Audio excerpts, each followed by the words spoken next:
Hello and welcome to another episode of Look Who's Talking, episode 5. Fine. Are you sure? 5. Yeah. Jim's going to go 5. We'll go 5. Oh, I'm just giving it away. Yeah. We are joined today by Jim. Mr. Jim Hello. Cameron of Krynoid podcast and Mutoid podcast fame. Hell. Fame is putting it rather too strongly, I think. Infamy. Yeah, that's much more like it. We'll go with that Got one. infamy. We've been meaning to get you on the podcast since we started the podcast. Because I know that Jim's podcast, Jim and Martin's podcast, Krynoid podcast, was the reason that I suggested we start one. Not in a sort of, if they can do it, we can. You know, it was they're shit. Who's bound to be able to do better than that? We can do that. Doesn't seem hard. So yeah, listeners have got either Jim to thank or blame.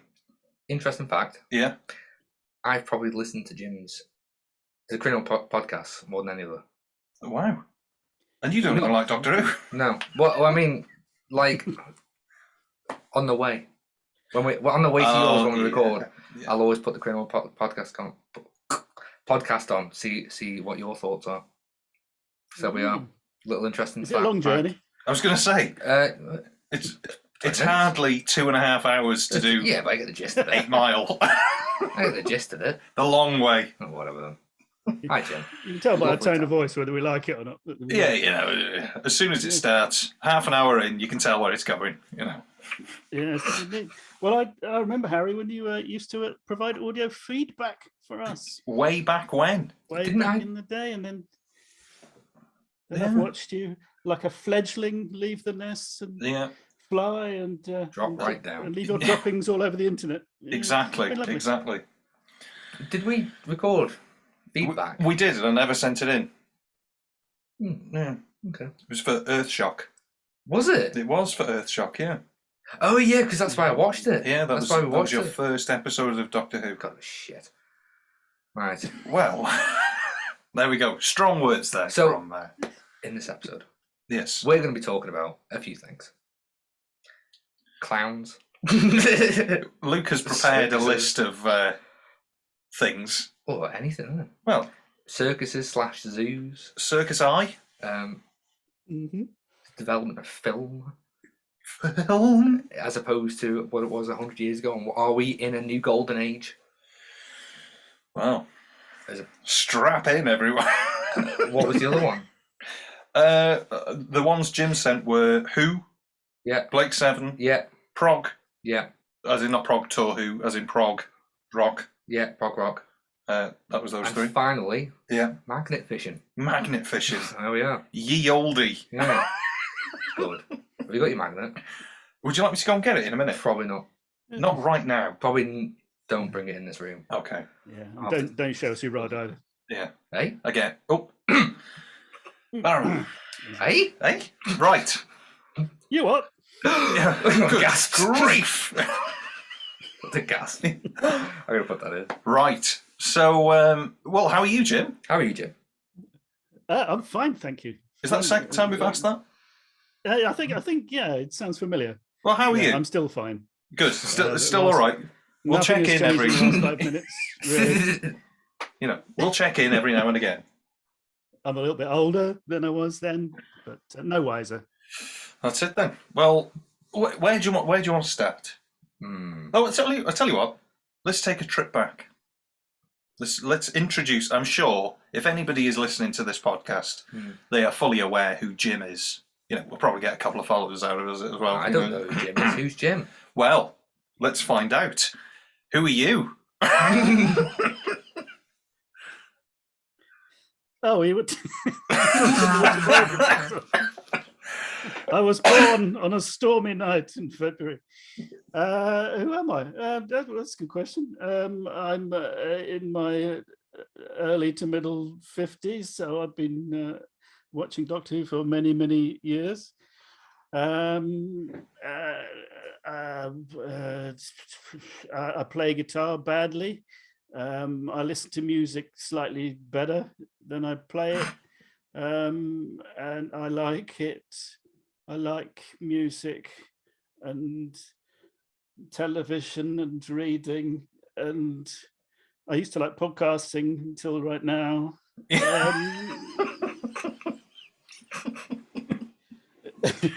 I have an 11-year-old daughter who is upstairs talking to her friends via the internet. Wow.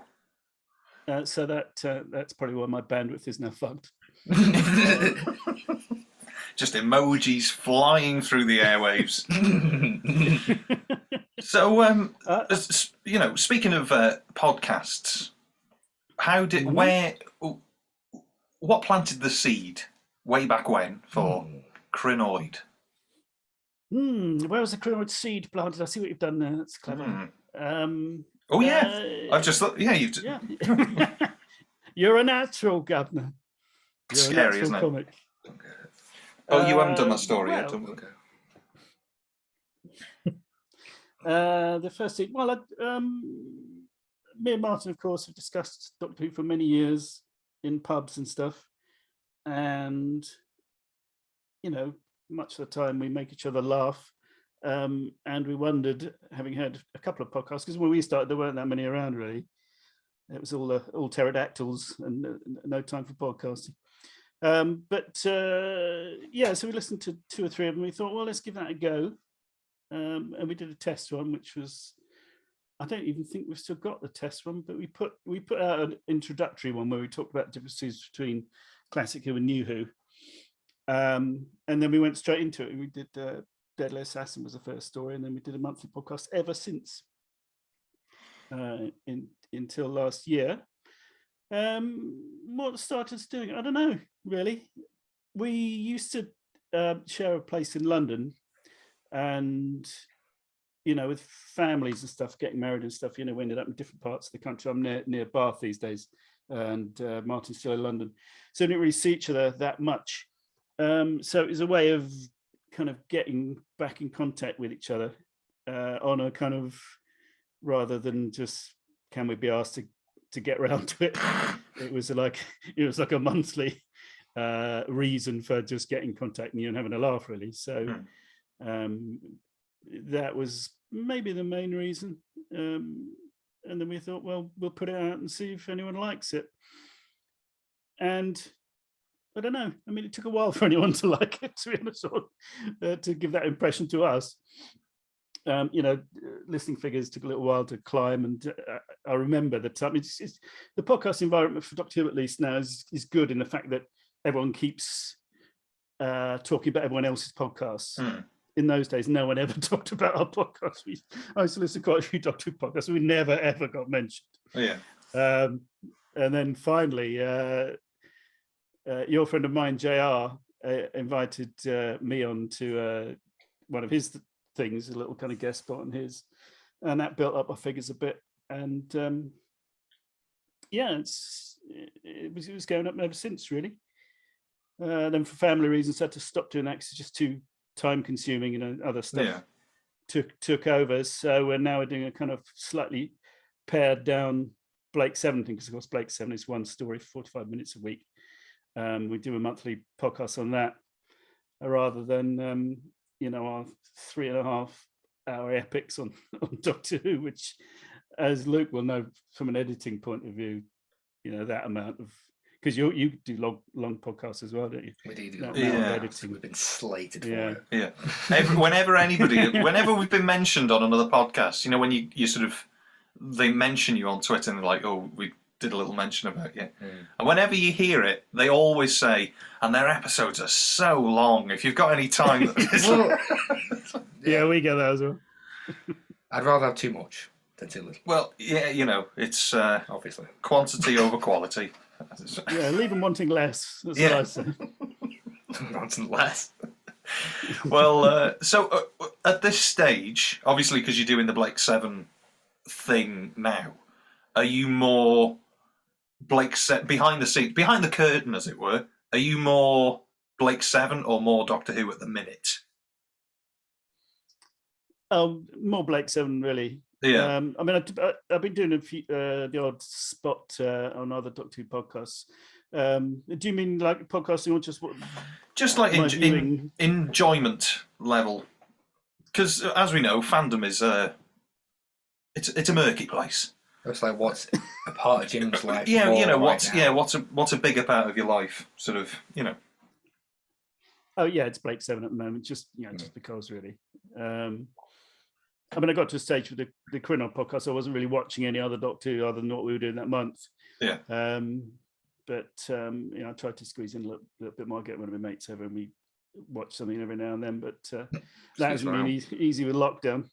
So we've been doing that virtually for the last couple of years.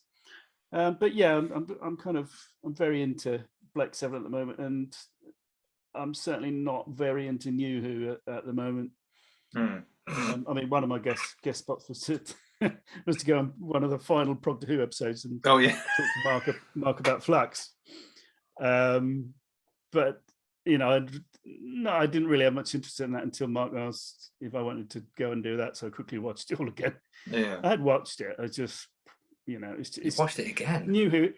Yeah, can you believe the dedication? The lengths that Jim will go to for podcasting quality is.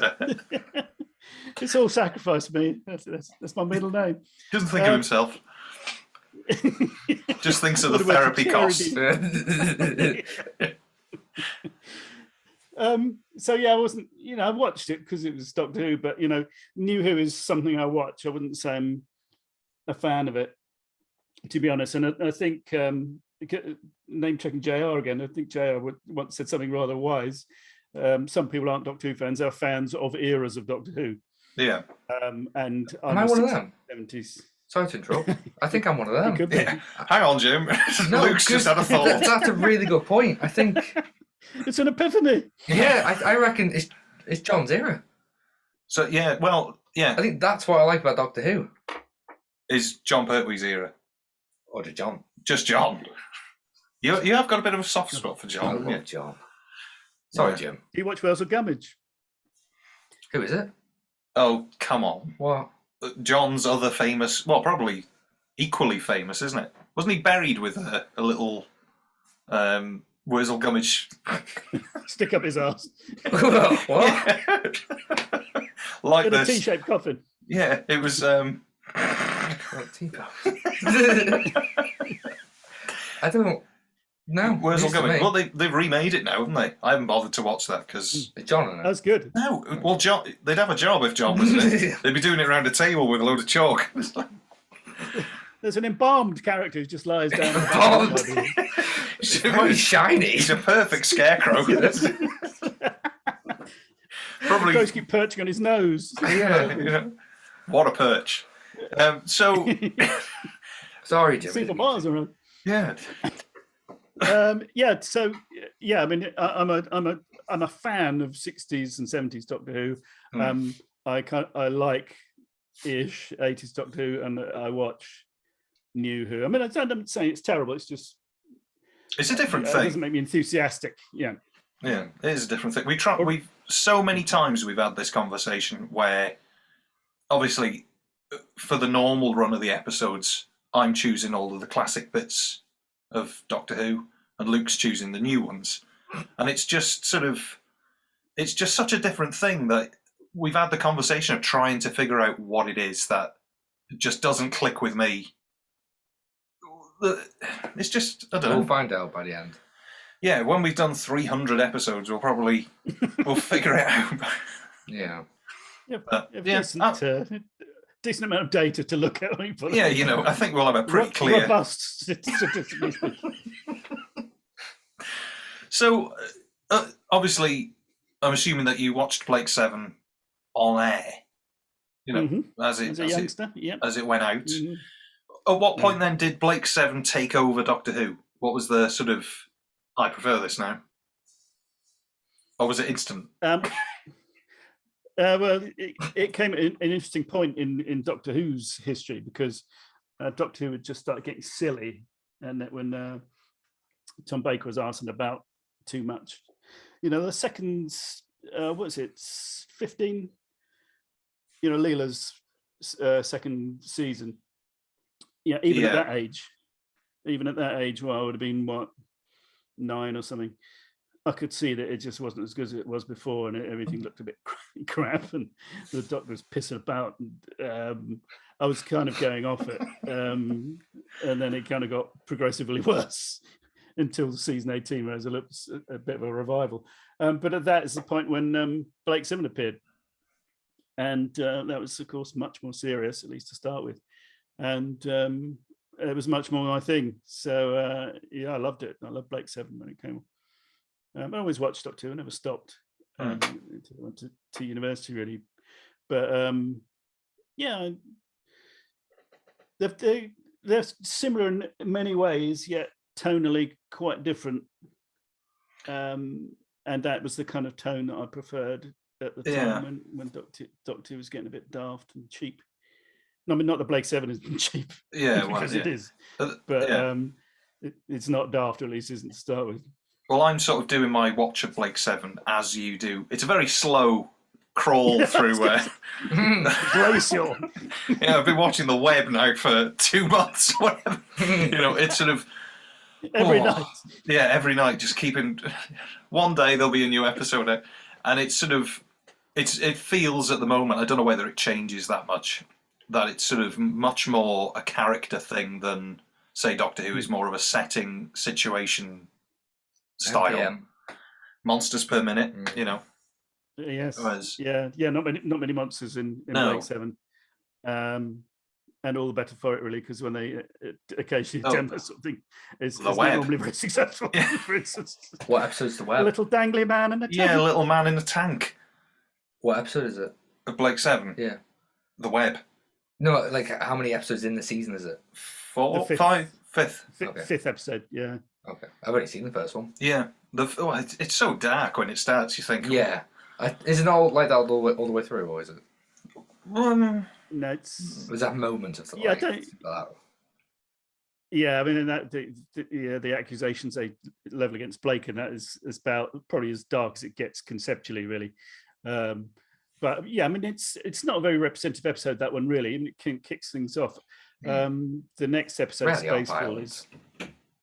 Yeah, that's the thing, is it's just a bit of scaffolding for the rest of the series, really. Although it's quite a good episode in itself. But Spacefall is the second episode, and things really kick off from there. So I would urge you to carry on if you had any liking for the first one. You'll probably like the second episode better. Quite a while to catch up to you, isn't it? Oh, yeah. If you give yourself until the next Mutoid podcast comes out, you'll be more than enough. You'll be ready. It won't take you long to catch up with us. So Blake Seven. So well, let's go back to Doctor Who for a second. Obviously, obviously with the there's the recent news of a change of showrunner on the horizon. Yeah. Thoughts? Well, I mean, on the face of it, it looks like a backward step, doesn't it? An attempt to regain former glories. I think it's part of some kind of extended universe thing. I think they're going to try and do. And while he's going to be in charge of Doctor Who for the what's it, the 60th? Is he in charge of that? He is, isn't he? I think he's doing the 60th in a season or something. I don't know, something like that. Yeah, then it wouldn't surprise me if he goes upstairs, if you like, and then overseas. I don't mean die. Die, Russell! He might. Well, the stress that's in his book, it wouldn't surprise me if it's sort of, Yeah, depends on the reaction of the fans, doesn't it? Really? But I can see him going upstairs and just having a more coordinating role, maybe kicking off new ones and kick off his slippers. Upstairs he goes for a quick writer. Smoke his pipe. Yeah. Yes. Because I'm sure they're looking at Marvel and all the rest of it and thinking, look at all the TV programs that have spun off it, and thinking, well, we could do that. We've got this massive universe that it's been created over nearly 60 years. Why don't we have a piece of that action? Because there's that production company, isn't it? The Bad Wolf production company. Yeah. They already, I think they did the His Dark Materials series, didn't they? They'll be handling Doctor Who, I think, in collaboration with the BBC, aren't they? I could see them injecting a bunch of cash, and I don't know if HBO entirely do their own programming, but if they pick up anybody else's stuff, they might pick up Doctor Who. Yeah, you might get a more kind of HBO style Doctor Who spin-off. I don't know. I mean, the kind of options are pretty wide, I think. In terms of just the TV program, it seems an odd move, particularly when you hear David Tennant returning in the same breath. Yeah. Ag! No! What have we done to deserve? I've just sat through Flux. It does get worse. Is that not pain enough?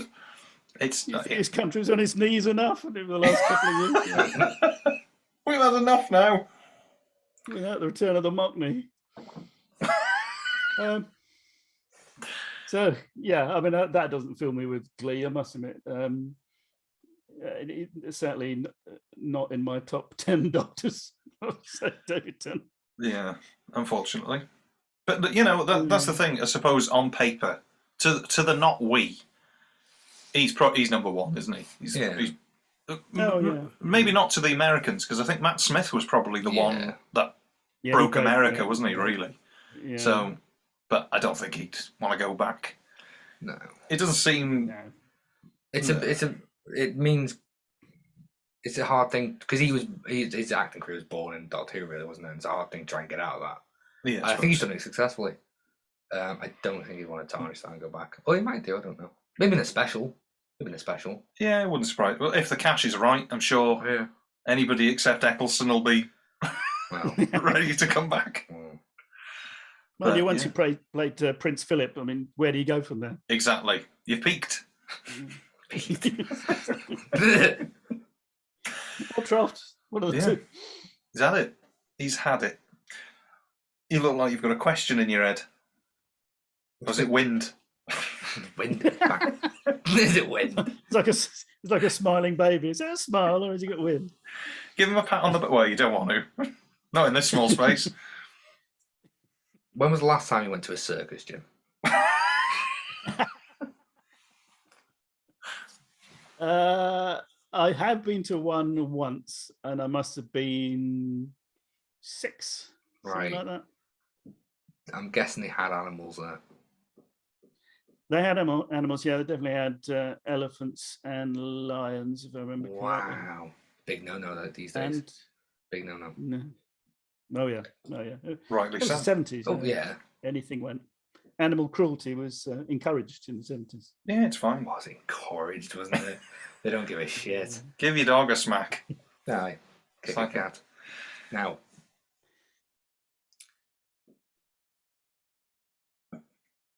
are circuses a thing anymore? Oh yeah. Are they? Yeah, they're just not. It's more gymnastics, isn't it? I'd say. I'd assume. I don't know. Assume? I've only been to one circus, and I was probably about the same age. Well, not minus. Yeah, I think I was as well, actually. Yeah. I've only ever been to one. I've watched quite a bit of circus fails. Right. I love circus fails. Just people. Yeah. Animals dying. Yeah. I love a good elephant on fire. Yeah. It's great. It couldn't get through that little ring of fire. Stuck. You knew that wasn't going to work. It didn't work in rehearsals. It was never going to work on the day. Yeah, it'll be all right, right? Yeah, that's what they say. If it doesn't fit, it doesn't fit. No matter how big that crowd is, he ain't going to go. Adrenaline won't get him through that hole. Give it a go. You can't have a circus without having a clown. True. Clowns. Yay or nay, Jim? A massive hard nay. Oh, really? Yeah, I don't like clowns. They're funny. Sorry, they're not funny. I don't like them. They're funny. They're cute and cuddly. I hate funny things. I don't like to laugh. It's crap. No, I don't like them. I don't like clowns. The humour is embarrassingly old-fashioned. They look ridiculous. I know they're supposed to, but no, there's no appeal to me with clowns. My daughter's terrified of clowns, although she's never seen one. It must be the concept of clowns. Yeah. Yeah. It's the greatest show in the galaxy. It does it to us all. It's that rap. Yes, I'm now terrified of rappers as well. Yeah, rappers, clowns, and sand dunes. Sand dunes. And shit werewolves. Oh shit! Yeah, the werewolf, isn't it? I forgot about that. Why? Clowns, Harold. Nay. Really? Yeah. Why? I just don't see what they're for. Well, you know, what I understand what they're supposed to be. Yeah, the principle. Yeah, I understand the principle. It's like looking at a Haynes manual. I understand it, but it's sort of you've still got to do it, haven't you? Yeah, you know, it's sort of. Yeah. I think you're being cruel. Why? Well, you didn't say that to Jim when he said nay. I'm the cruel one. I'm a guest. I can say what I like. Yeah, exactly. Yeah, didn't say what it was. Right, I'll be off. So, have you Put your clown makeup on. Sad clown? Balloon in the corner. A bucket full of glitter. Tip over someone in hilarious hilarious fashion. God. And we all laughed hysterically on the way home. Picking glitter out of You her hair. say you don't like clowns, but yeah. Did you just stare at the floor and find that funny? No. Your shoes. What about my Now, I know shoes? some of your shoes are clown-esque. What do you mean some of my shoes are clown-esque? Size 48. Close. So, but clowns are a no-go. What do you mean? Just because I've got big feet? No, it's just the shoes that some of the shoes you choose to wear. Do you know whether I don't wear bowling shoes to go around. I don't want to get into it. Well, you clearly do. But I don't want to talk There's about it. subtext here. Can I please buy you red? Not a chance. You get the big rubber shoes. That's Well, you can buy them. Big bulbous end. Yeah. They're so funny. They really make me laugh. Well, there you go then. But clowns are a no-go. Well, yeah. No thanks. So you wouldn't say, right, scenario. It's your kid's birthday. As it is every year. They want, they want someone in costume. Who'd you go for? Well, you go for Elsa or, you know, a favourite of the child rather than a clown. Would you not get a clown? Happy birthday! That'd be so. Let's face it, they're probably drunk and bitter about life, aren't they? You know? Yeah, you know. It's a serious thing. Where's the kid? It's a serious. Is it your birthday? Someone was picked up off the back of a pub. Yeah, well. Be a clown. It's got a claw for it. Claw. Really sharp teeth. Yeah. I tell you what, the arse has fallen out of clowning. I don't know why I bother. Clowning. There's no fucking money in it anymore. It's not what it was. I just think No one it was laughs. a bad rap. I just think it was a bad rap. One was a serial killer. The other one was. What, you think they brought it upon themselves? No, people have brought cast a negative light on clowns. Oh, right, okay. John Wayne Gacy. Yeah. You got all the. Do you remember when all the clown people in clown masks just stood outside people's houses a few years back? It was a viral trend. Yes. Yeah, I seem to remember that. And chasing cars. Was it the Nottingham clown or someone? Wasn't there a clown somewhere in the Midlands who used to terrorise people at night? With his hook. With his hook. I don't know, yeah. Maybe. His squeaky nose. Who's in the... Do we know anybody who's in the Midlands that we could ask? Sorry. It was all over the world, really, wasn't it? But I know what you mean. I think there's one notorious one. Oh, there's always one notorious one, isn't there? Mm. I would love to see. I'd love to see you in a situation where you see a clown outside your car. You'd shit it. You would. Well, yeah, you would. I think anybody would. Yeah, I would as well. Yeah. Yeah. Apparently, you aren't allowed to run them over, clowns. Oh, Well, you should be. What? You should be Yeah. able to. But well, I have got a van, so if I do that, it is quite an easy clean-up job, I'd say. Straight in the back. I don't worry about it later. I don't think they'd be able to go over the top of the van. Well, that's what I mean. You know, it could be a quick job. I think they just. what go about your under. undercarriage? Yeah. I Imagine think those they- feet smacking up into your undercarriage. Oh, yeah. Rip the exhaust off. Break the fuel lines, and it Yeah. could happen. Then you'd need your Haynes manual. Fucking shoes. Yeah. Well, good grief. So that's clowns, is If it? you ran over his face, there'd be a squeak. So at least you'd know when you'd done it. Exactly. A little spray of water out of a little flower. A lost Windscreen wipers on. dying squirt. Oh! Do we hate clowns that much? It's what he would have wanted. Well, he went out with a laugh. Well, we don't- right. The only laugh he ever got. Oh. There's loads of different types of clowns as well. I'm sure there is. I only know two. So there's loads. Yeah, there are loads, but I only know two. There's like sad clown and your happy clown. All right. You got the Your Piero. yeah. You got the one with the little You're cone on Italian, his aren't head. Yeah, conical head. Yeah. The one from like Ashes to Ashes, the music video. Clown like that. Oh, yeah. Right. You got loads of clowns. It's a serious thing, and I just think it's a shame that it's dying. Well, Clown it's- is a serious business. yeah. We should take it more. Do you reckon we're going to get like, as this sort of, Salvation Army adverts at Christmas time? Clowns, to, like, sad think- clowns with balloons. Yeah, the Clown Society. Please give now. Put a bit of Kate Bush on in the background and like the Donkey Sanctuary. £1 The guy got would- hit by would a buy car. him a Yeah. £1 would buy him a refurbished rubber nose. Yeah. Oh. Oh, So no, Oh, that's a bless no him. then. I'd like to be a clown. would you? Wouldn't like to, Is but it like the anonymity? I think No it's one know like who you were, would they? You strip away everything that makes you you. It's a different kind of clown, isn't it? And Yeah. You flash. You get chucked out of kids' parties. Yeah. Everything you are as a person is gone, and suddenly you're, bimbo or whatever the clown's called. Bimbo the Clown. Yeah. Does he wear a bikini or something? Here comes Luke Well. the Clown. He just wears some different passport shirts. Mummy, I'm scared. Screaming. No, come back! I'm trying to make you laugh. Oh, No, no. But we're no. having fun yet. No. so clowns are a no. Clowns are a no. What if I was a clown? Maybe I'd arrive. Say your wedding. Right. Say I arrive and I'm a clown. Yes. For the night, I'm not gonna do it. Just for the night, do. Yeah. Because there'll be kids though, no? So.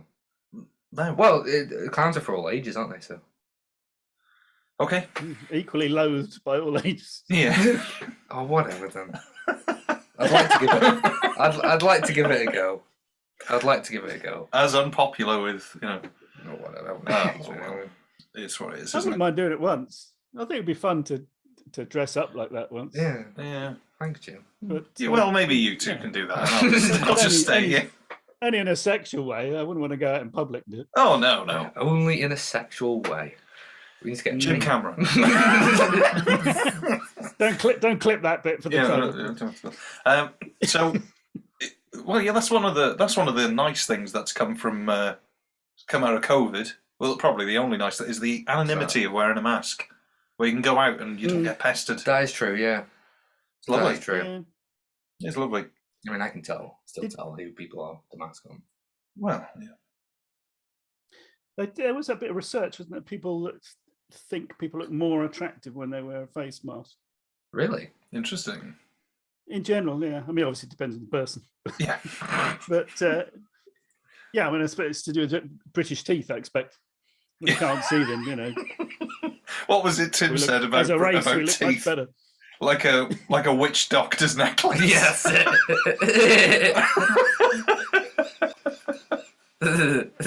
like that one. Yeah.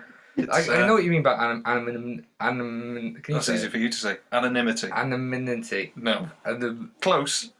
Because We'll edit that in. I find comfort when I'm wearing a mask. Like I don't have to smile.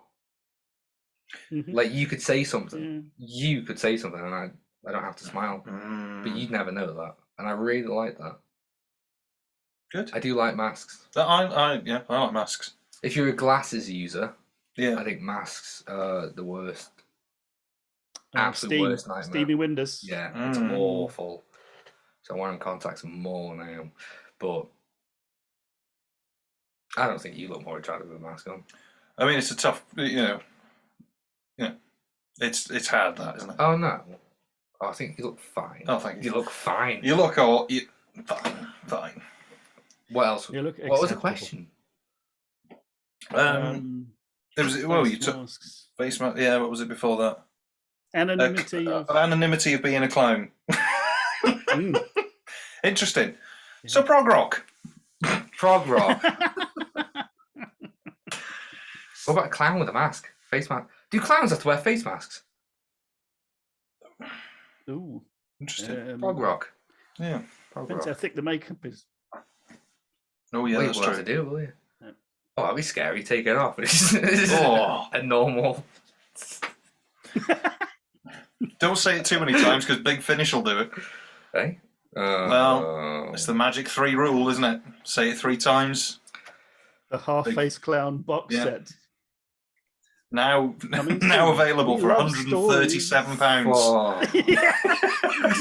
God, is a Big Finish expensive? I get that because I've downloaded a few things in the past, not very many. I get bombarded with spam from them, and occasionally something will come up and I think, oh, that looks quite interesting, and then I look at it and it's like 50 quid. Yeah. I'm not going to spend 50 quid on some audio. Isn't that I'm just crazy? not going to do it. Is it that expensive because the demand's not really there for it? Or is it really popular? Well, I think the demand... Well, I don't know, really, because it's obviously popular, isn't it? Yeah, but like if it costs a lot to hire these actors and make it, then it needs to up the price for it to be worthwhile doing. Yeah, there's no economies of scale on it, is there? Yeah. People aren't buying enough units to make it... Oh, there's greedy bring the fuckers. price down. Whichever one you want. Hi, Nick. Thanks for listening. Love your Dalek voice, mate. Because I've had a couple of the older Big Finishes. I think Spare Parts I listened to. I thought that was good. And then a couple of the other ones that were free on like iTunes or something like that. And then occasionally when, like you say, they send an email every hour or 2 hours and say, this is in the sale, this is in the sale, this is in the sale, you should buy this. And then you look at it and it's like reduced from £70 to £62. Yeah. As if that's going to make me add to basket. Oh, I was waiting that to drop down to the magic 62 quid. Yeah. Now I'll buy it. But yeah, I don't know. It's obviously for, some people get a lot out of it. Because they've got they've got the Blake 7 range as well, haven't they? And I do like their Blake 7 stuff. I've got a fair amount of that. Yeah. You see, I find it more easy to. The problem with Doc 2, there's an element of whimsy in it, and if you do whimsy wrong, it's crap. And I find that in a few Big Finish stuff. Whereas with Blake 7, people aren't mucking about with that kind of stuff. They're just trying to tell an action adventure, and I think that translates much better to Big Finish. The other thing is, if you watch any amount of Blake 7, it's got a certain style to it, a certain aesthetic. So it's much easier to picture what everything is like when you're listening to it, even if they've gone somewhere new. I find it much easier to picture how the TV production of that story would have looked. Yeah. So sometimes, particularly, there's one by Andrew Smith in the first full cast series. I've forgotten the name now. But having listened to that a couple of times, I now feel like I've watched it. Yeah. And it was that close in spirit to the original. So that I really like. But you can listen to some Doctor Who stuff, and it's a more experimental program in many ways, and it kind of has to be more experimental in some ways on audio. But I just find I just can't relate to it. I have to keep rewinding because I've been listening to a bit, and the last 5 minutes I wasn't listening to anything. Yeah.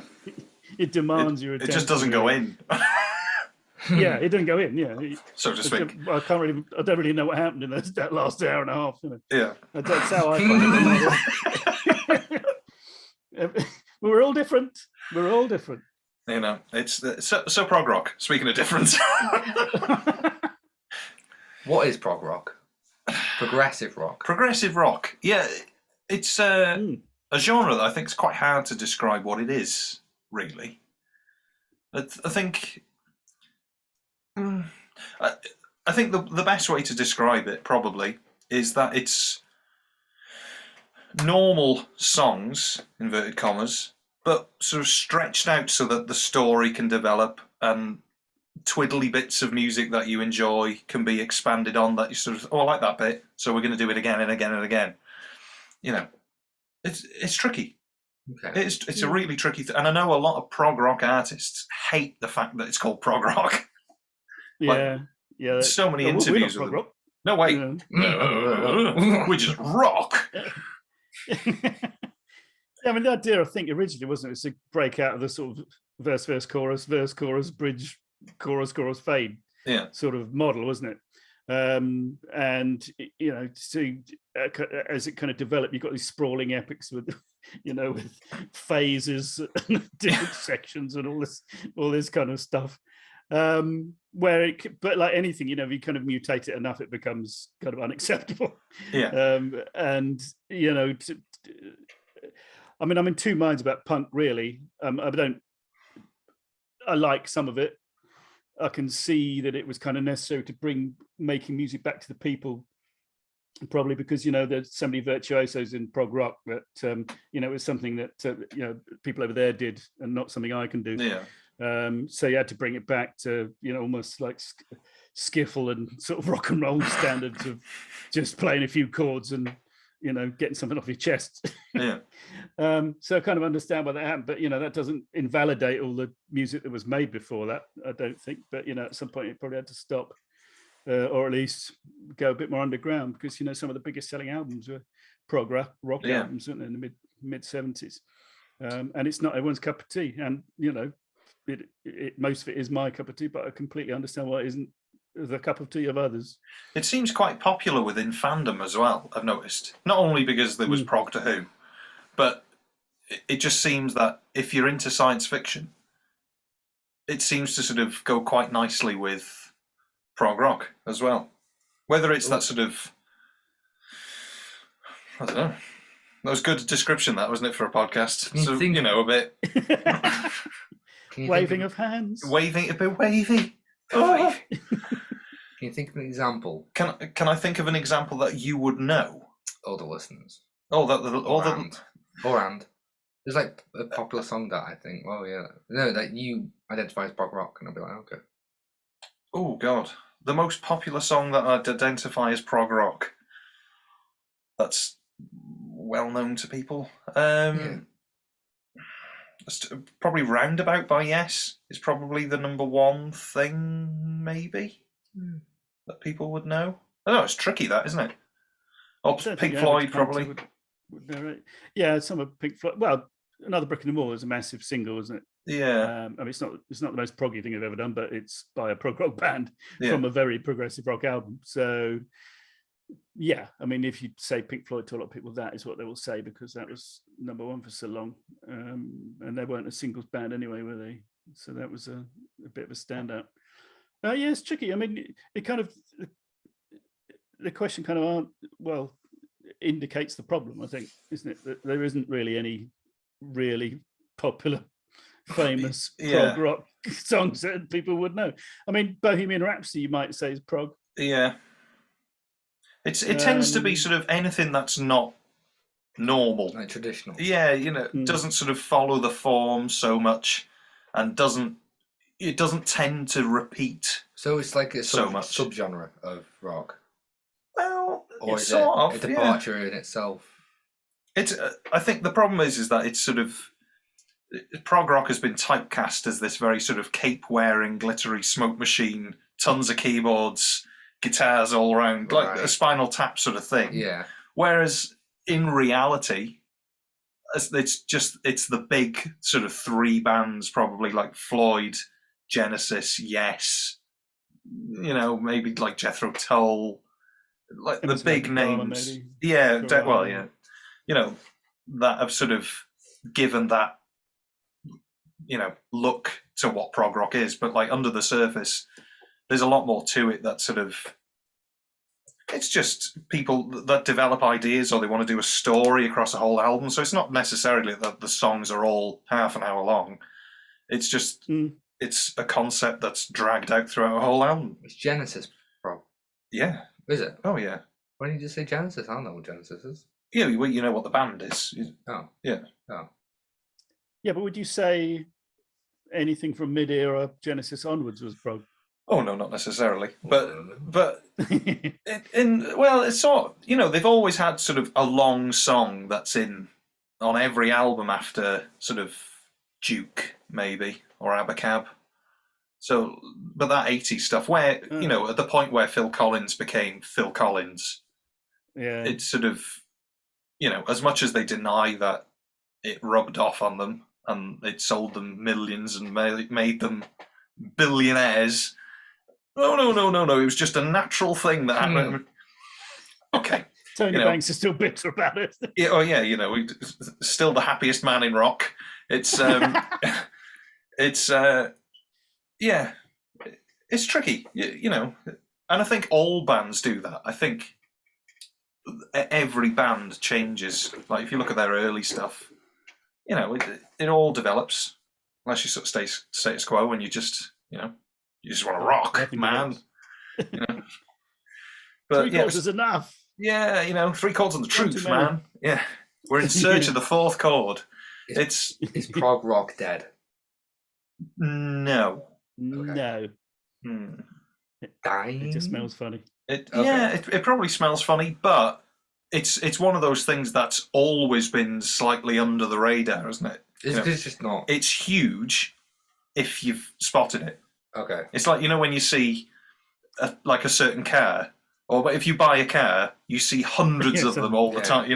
I think it's the same sort of thing. Like Jethro Tull, they've just released a new album. I know the Strangers in Space podcast have just done a review of the new album. And they put a thing on Twitter today, or yesterday I think it was, saying they were #1 in Denmark, #1 in Sweden, #1 in the American rock chart, #1 in the downloads of Japan. It's like, that's pretty fair going, for a band that's, well, only got one original member. But, it's, it's still alive and going. And I think people, like Steven Wilson, I know you're a fan of Steven Wilson. I think he is sort of one of the people that's sort of flying the flag for, we don't have to just play a 12-bar and write about love. We can, do whatever we want. Yeah. Yeah, it's there. It's there if you look at it. In a way, with things like Spotify, where you get, I should probably shouldn't mention Spotify in the presence of a musician. How dare you? It's a dirty word. But I mean, you get so many recommendations, and it's a bit like a mind map. You get the artists you're looking at, and they say, well, these are connected. These artists are connected. And then you can find, Porcupine Tree, Blackfield, and all the other things that Steven Wilson does. And then you can find some very obscure stuff, like Polish progressive rock and all that stuff. So it is there, and in a way, it's easier to find it now than it's ever been. Yeah. And there's bands like Marillion are still going. I mean, everyone thinks they probably started and stopped with Kaylee, but they're still going. Yeah. I think they've gone off the boil for a few years, if you want my opinion. But they've got that. What's that new one that's out now? That's just like covered in, all of the guitars are all covered in phaser or flanger or something. Some strange effect on the Marillion. Oh god, it's just Steve Rothery. Someone needs to destroy his flanger. Because about the last 5 albums, it just incessantly. The flangers are like a warbly effect you put on a guitar, and after a while, it gets in your fucking nerves just in every single song. But I mean, they've got to a stage at one point where they said, Mark Kelly, the keyboard player, says, "Right, I'm not going to use my synth pads anymore. That's it. I'm going to use other sounds because there's string synth stuff." Because there's too much kind of fake strings in this, I'm going to do something else. He's brought his Hammond organ out and all this kind of stuff. Yeah. Steve Rothery needs to do that with his flanger and just flush it down the toilet. Burn it. Yeah. Chuck it in the canal. But yeah, I mean, chuck it in the canal. Yeah. Yeah. Aquatic storage. Exactly. Aquatic storage. It's a favourite of ours. Yeah, I remember. I listened to that one today, actually. So, at what point did prog rock appear in your come in your ears, so to speak? Pardon? Oh, it was a lovely moment when my oral virginity was taken. Oh. Was it? No, it was the ear first, was it? Yes, I didn't know you could put it anywhere else for a long while.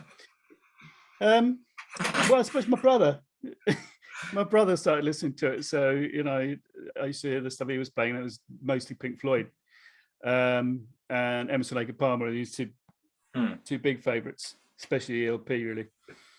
So I kind of grew up sort of having it around in the house sort of thing. But, it wasn't until I was sort of 16 or so that I started to get it. He only had a few albums and I just got the collection. You got them all by the time I was about 18, I think. And they probably remain my favourite prog band, Pink Floyd. But yeah, it's pretty early on. But the thing is, I've always been fascinated by lead guitar playing. That is my favourite musical form, if you like. So David Gilmour and Pink Floyd and Steve Rothery from Marillion, my two favourite guitarists, because they're very expressive, as well as, they're not all techno widdly flash stuff, or the shredding stuff that people do so much. Dream Theater and all that doesn't really appeal to me. No. But all this kind of emotional playing that they have, I really liked, and it's so much so that I'm a weird in that I am a guitar player at all, which is debatable. I'm quite a weird one because I learned to play lead before I learned to play chords. Yeah. So I was sort of noodling along to songs, just find the key and just noodle along to it before I ever learned any chords, really. And I'm still not particularly good with chords, but I'm a half decent solo, lead player. So that was the thing that attracted me to prog, and then later into metal. Interesting. Which lasted a little while. I remember it got to such a stage where I bought an album by a band called Leatherwolf simply because they had 3 lead guitarists. Needless to say, it was shit, but there was lots of guitar in it, so that was all right. There we go. Briefly, that took me through one complete listening, and then that was probably as much as I ever did. I can't go there again.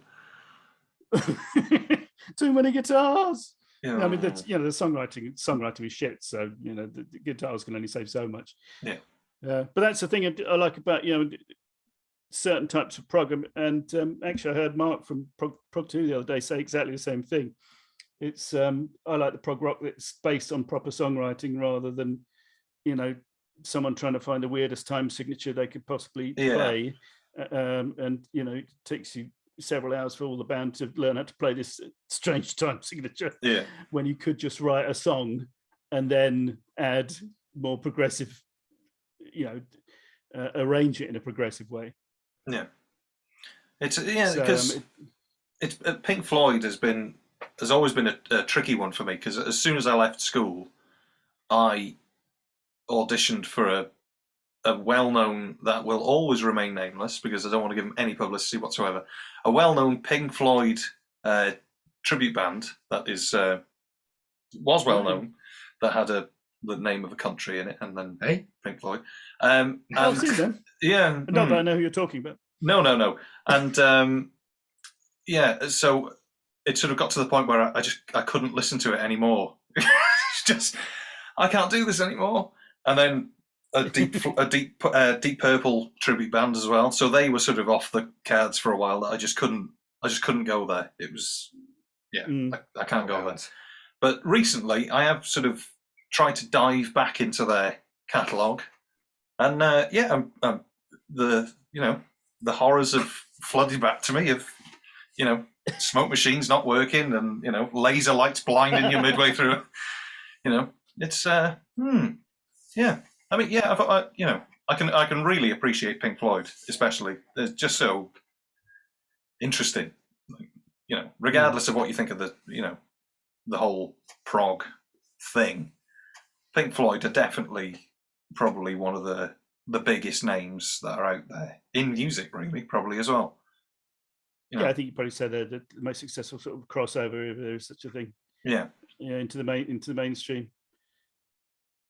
Yeah, but I mean, progressive music, whether or not you call it that, it's been around for ages. I mean, the experimental stuff the Beatles are doing is, you could consider.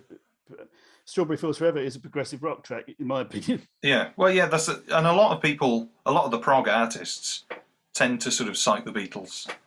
They just say, once Sgt. Pepper came out, that was it. We're just going to do more of that. They gave them a license to. We can do it now. It's all right. Yeah. To break out the format. Yeah. So what would be your desert island disc if you had, I don't know, one? You could pick a few. So one track then, or one album? Oh, you can do whatever. We're very laxed here. One album would probably be "Wish You Were Here," Pink Floyd. Yeah.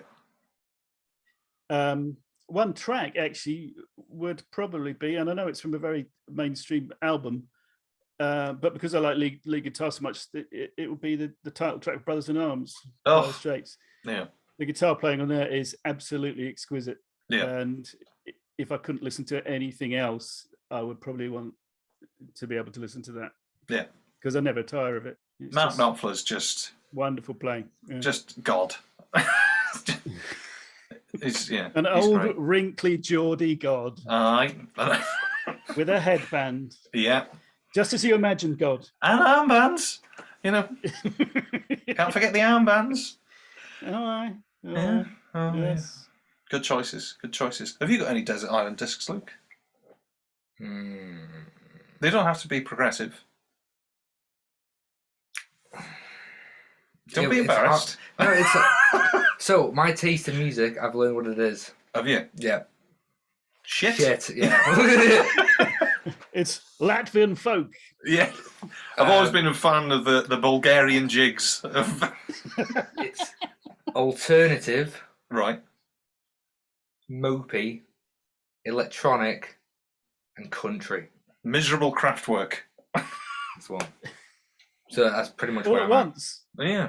All at once. No, not all in one song, but that's. All right. That's that. If there was a ball, I think you'd have to expand, like we said, for what prog is, what experimental mopey electronic country is. Alternative. Sorry. Alternative. I don't know. Alternative. Well, no, it's bands. I mean. Oh, the Handsome Family. The Handsome Family. It's always number one for me. Wow. Love Handsome Family. Gothic country band. Great. Cool. I'll check them out. No.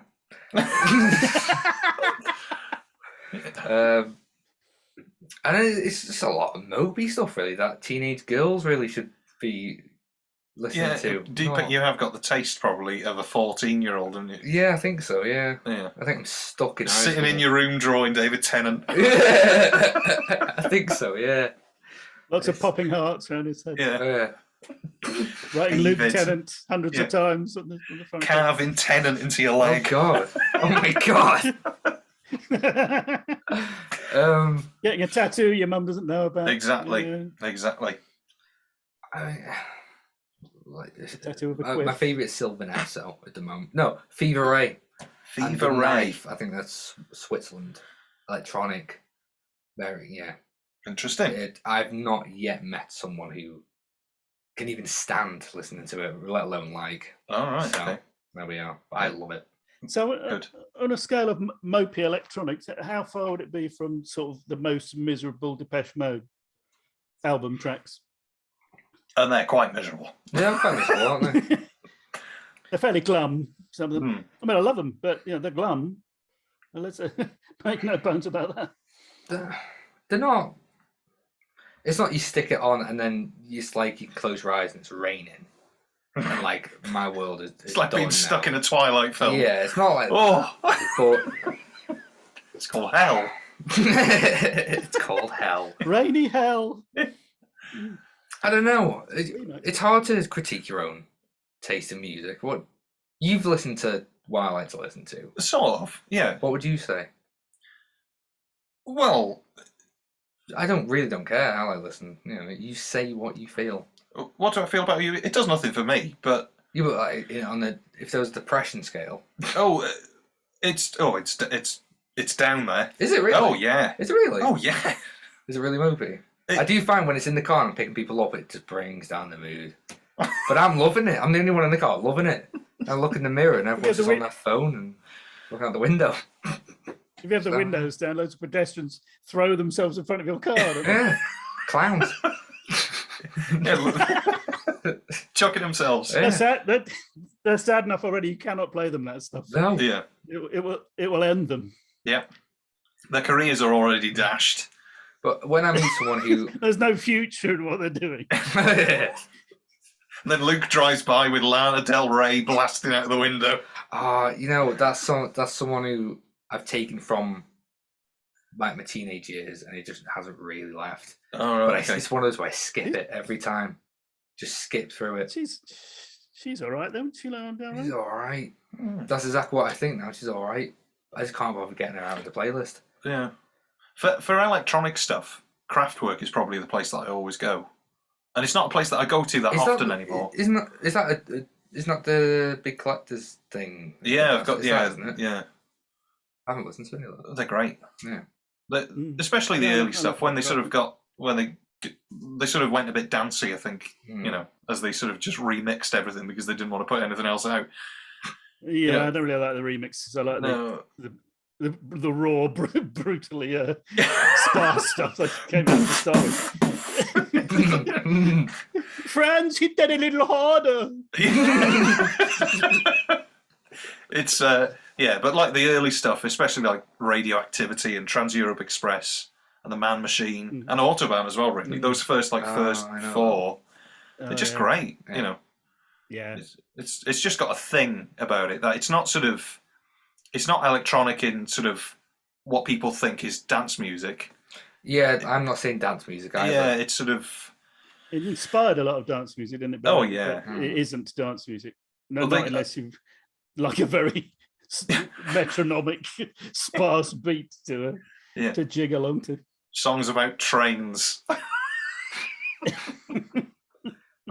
It makes me want to dance. It want to move. I think my taste is varied. I'd listen to anything, literally anything, and probably enjoy it. I'm trying to listen to more stuff. I know. Apart from like the top 100 in the UK, and stuff, I can't. Yeah, the charts are I'm just trap beats and rap. I really can't do it. I'm usually all right. Listen to anything, but I just can't do it. I've been trying to listen to Stephen Wilson. I think probably just before Christmas, I think I put a tweet out saying where should I start. I think you replied, didn't you, Jim, with sort of you should start here.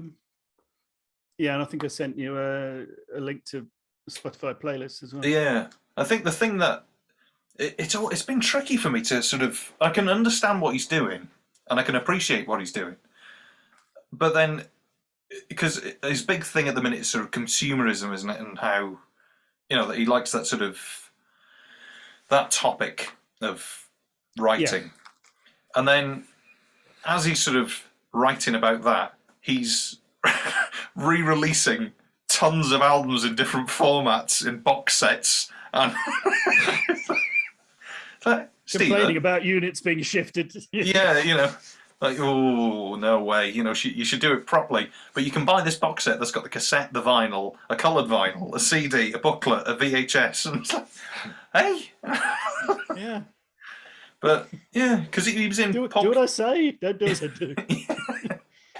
Because he was in Porcupine Tree, wasn't he? Yeah. But the Porcupine Tree is a very strange history because it was he invented it as a fake band. He had this little project where he thought, I'll pretend there was a band around in the 70s, a progressive rock band in the 70s. And I think he put up a fake website. It wasn't designed to dupe people, I don't think. It was like an exercise, almost like an artistic exercise. And he thought, well, I better make some music to go along with it. And he started making this music, Porcupine Tree, which is, I think, to start with, mostly solo stuff. He's playing everything. And then he kind of thought, well, fuck it, we might as well make a band out of this. And he got one of the keyboard players, Richard Barbieri, from Japan, wasn't he, I think? Yeah. He got him on board and various other musicians. And they became a band. in their own right, and then just releasing material like everyone else does. Because they're coming back now, aren't they, as well? Yeah, they've got a new album coming in. Yeah. Interesting. No, I doubt that will be electronic. Yeah. But speaking about primitive synthesizers, do either of you ever listen to anything that could be described as hauntology? Hauntological music? Doesn't sound like something I should be. They stare vaguely at the screen. It's quite hard to define what it is, but it's a kind of. I'm going to Google it now. Be careful what you type. More. It's probably more aimed at sort of my age group than yours, because I'm obviously considerably older than you two, sadly. But there's lots of kind of visual work that goes with it. They take a lot of time in the sleeves to get them to appear to have been made sort of early to mid 70s with the same sort of design work and the same sort of graphics that you would get in those days. They use the old primitive analog synthesizers, and the music is kind of evocative of the time, and not necessarily the music in the charts for the time, but the stuff that you would get sort of soundscapey. Well, more like on the sound, something you get like on a program for schools or something like that. When they wheel in the telly with a video. Exactly. Yeah. Everyone cheers, and the teacher appears never to have seen a telly before. Yeah. How does this switch on? Can anyone help? So yeah, it's quite hard to describe, but yeah, modern relatively well known bands like Boards of Canada do things like that that would fall into that bracket, and there's bands like the Advisory Circle and Belbury Polly who almost exclusively do this kind of stuff. But it's very odd. They'll take snippets out of public information films as well, right?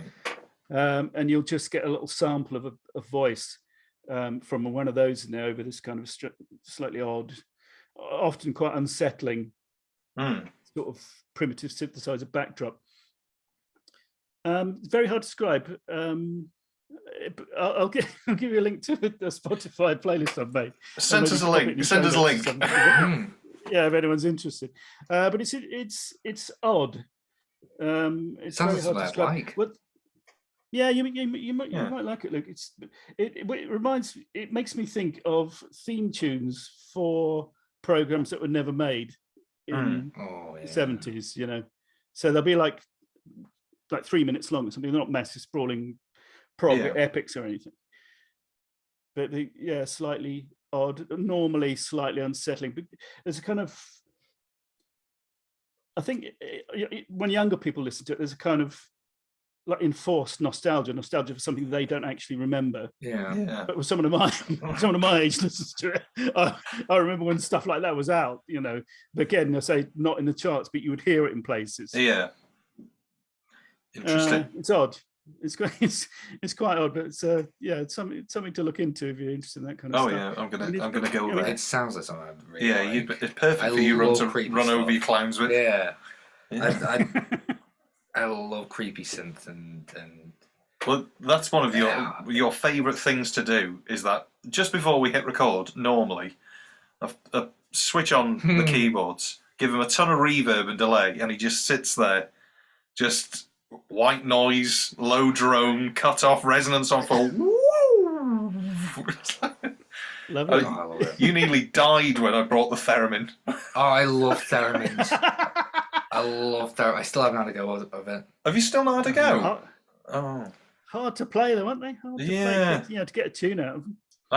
I had one and I lost it for years and years. I just could not find it anywhere. I just thought, well, I've lent it to somebody. I did lend it to Tim, and he said, no, you definitely had it back. And then it just appeared one day. It was just there. So playing itself. Yeah, ooh, in the middle of the night. Here I am. So I'm back. Yeah. So now it's back. You'll have to have a go. I'd love to have a go. We could release it as a special podcast, just you experimenting. God, like 24 hours. 7 hours. Yeah. I think the fact that I like Tiny Tim's music Right. Okay. says a lot about my taste in music. Interesting. Not as a Christmas song. You don't. Well, you don't strike me as a music hall fan. Pardon? Well, that's sort of early 20th century, late 19th. No. British music hall stuff that everybody seems to use as a creepy soundtrack for a horror film. I know. I hate that. I was listening to that before it was on Insidious, and I'm like, oh, Yeah. I like Tiny Tim. Don't do that to him. He's Don't a do that lovely to man. him. He was a lovely man. Well, I'm sure he What was. do you mean tiptoe through the tulips, Tiny Tim? Yeah. Tiptoe through the tulips. That's what he's here. Tim. He just goes by It's time Jim I for revealed. podcast purposes. I am Tim Cameron, Tiny Tim. And strawberry tea. I like that one as well. Mm. Oh, I like Tiny Tim. I don't know what.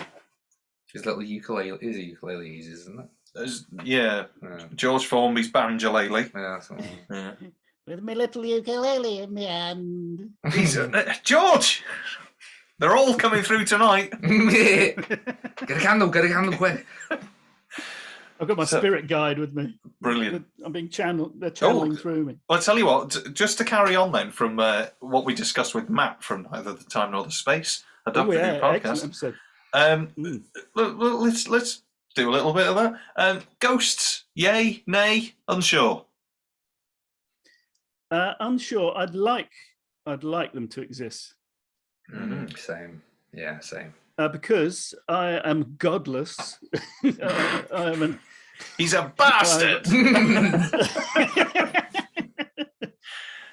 Yes, I paint myself in woad nightly and Heathen! play at the moon. Yeah. Yes. So for me, there is. I don't think there's anything at the end, but it'd be interesting if there was. The only downside, of course, are there many documented happy ghosts? And most of them seem a bit Ms, don't they? Yeah. Yeah, that's true. Yeah. Have you ever experienced anything paranormal? I don't think so. I had one of those, one of those things that happens in a waking moment, and you're not quite sure whether you dreamt it or not. Sleep paralysis. I went sleep paralysis. I think so. Right. Well, I went to my mum's one year, and my stepdad had just died that year, and it was Christmas Day, and I felt a bit ill in the morning for some reason. I don't know why. I hadn't pissed it up particularly the night before or anything. So I went upstairs for a lie down, and I went into one of the bedrooms. And as opposed to the bath. Yeah, where I normally sleep. In a pool of my own vomit. And piss. And piss. And worse sometimes. Of course. It's very hard to sleep when you've got a lump in the back of your trousers. Is that a scrunchie or Oh. he sat on the soap? Oh no, he hadn't. Where's the soap? It certainly does.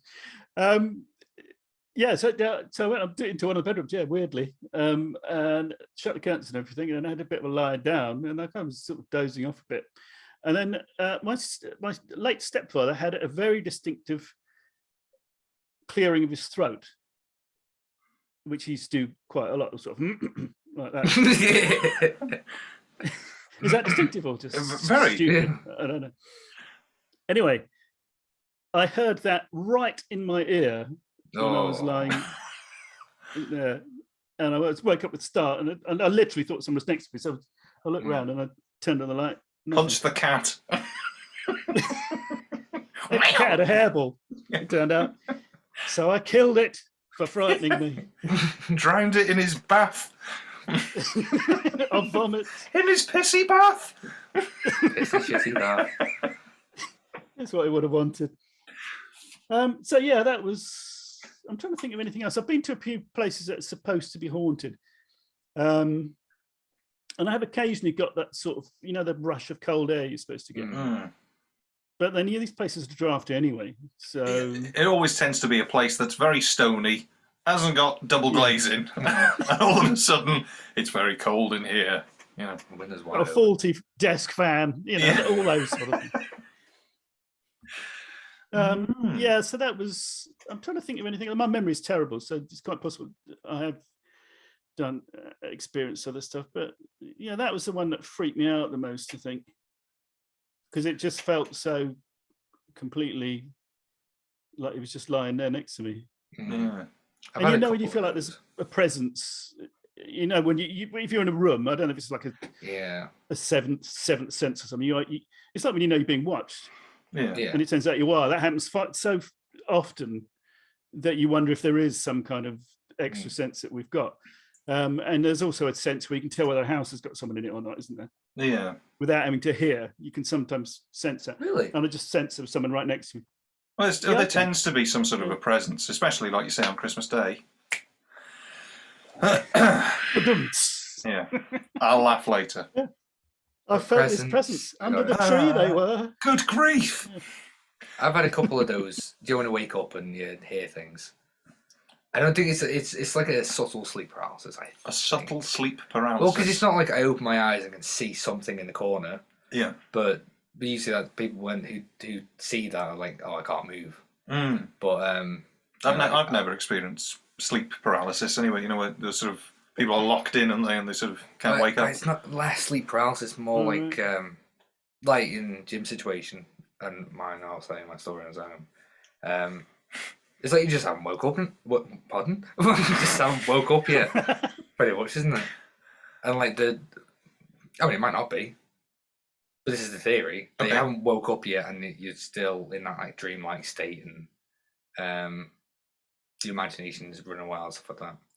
I'm not a scientist, but that's pretty much what they think anyway. No. But I only ever had. I had three experiences of this actually. One was a bee, and it went right in my ear. I could feel it, and I woke up and it was gone. What? It's not. It's nothing like. It's hardly paranormal, is it? No, it's not paranormal. But blob of earwax fell out. But it was so real, though. It was so real, and it could have been a bee there, but I don't know. Another one was someone was rustling a plastic bag in my room. But it's true that I really thought that someone must have been in my room. That's a bit creepy. Yeah. Wasn't your mum emptying the bin or anything? No, because it was the middle of the night. It was Christmas Eve, I remember now. It was like the wrapping when of I wake paper. up, there were presents. For God's sake. And there's the one. I did actually have my eyes open. Right. This was cool. So I was very young, but I had VHS tapes on a bookshelf opposite my bed. I opened my eyes and I didn't really move. So this might have been an instance of sleep paralysis. And the movie 3 Men and a Baby? Do you know the movie 3 Men and a Baby? Yeah? Yeah, I remember it. Yeah. Well, it was a VHS of that.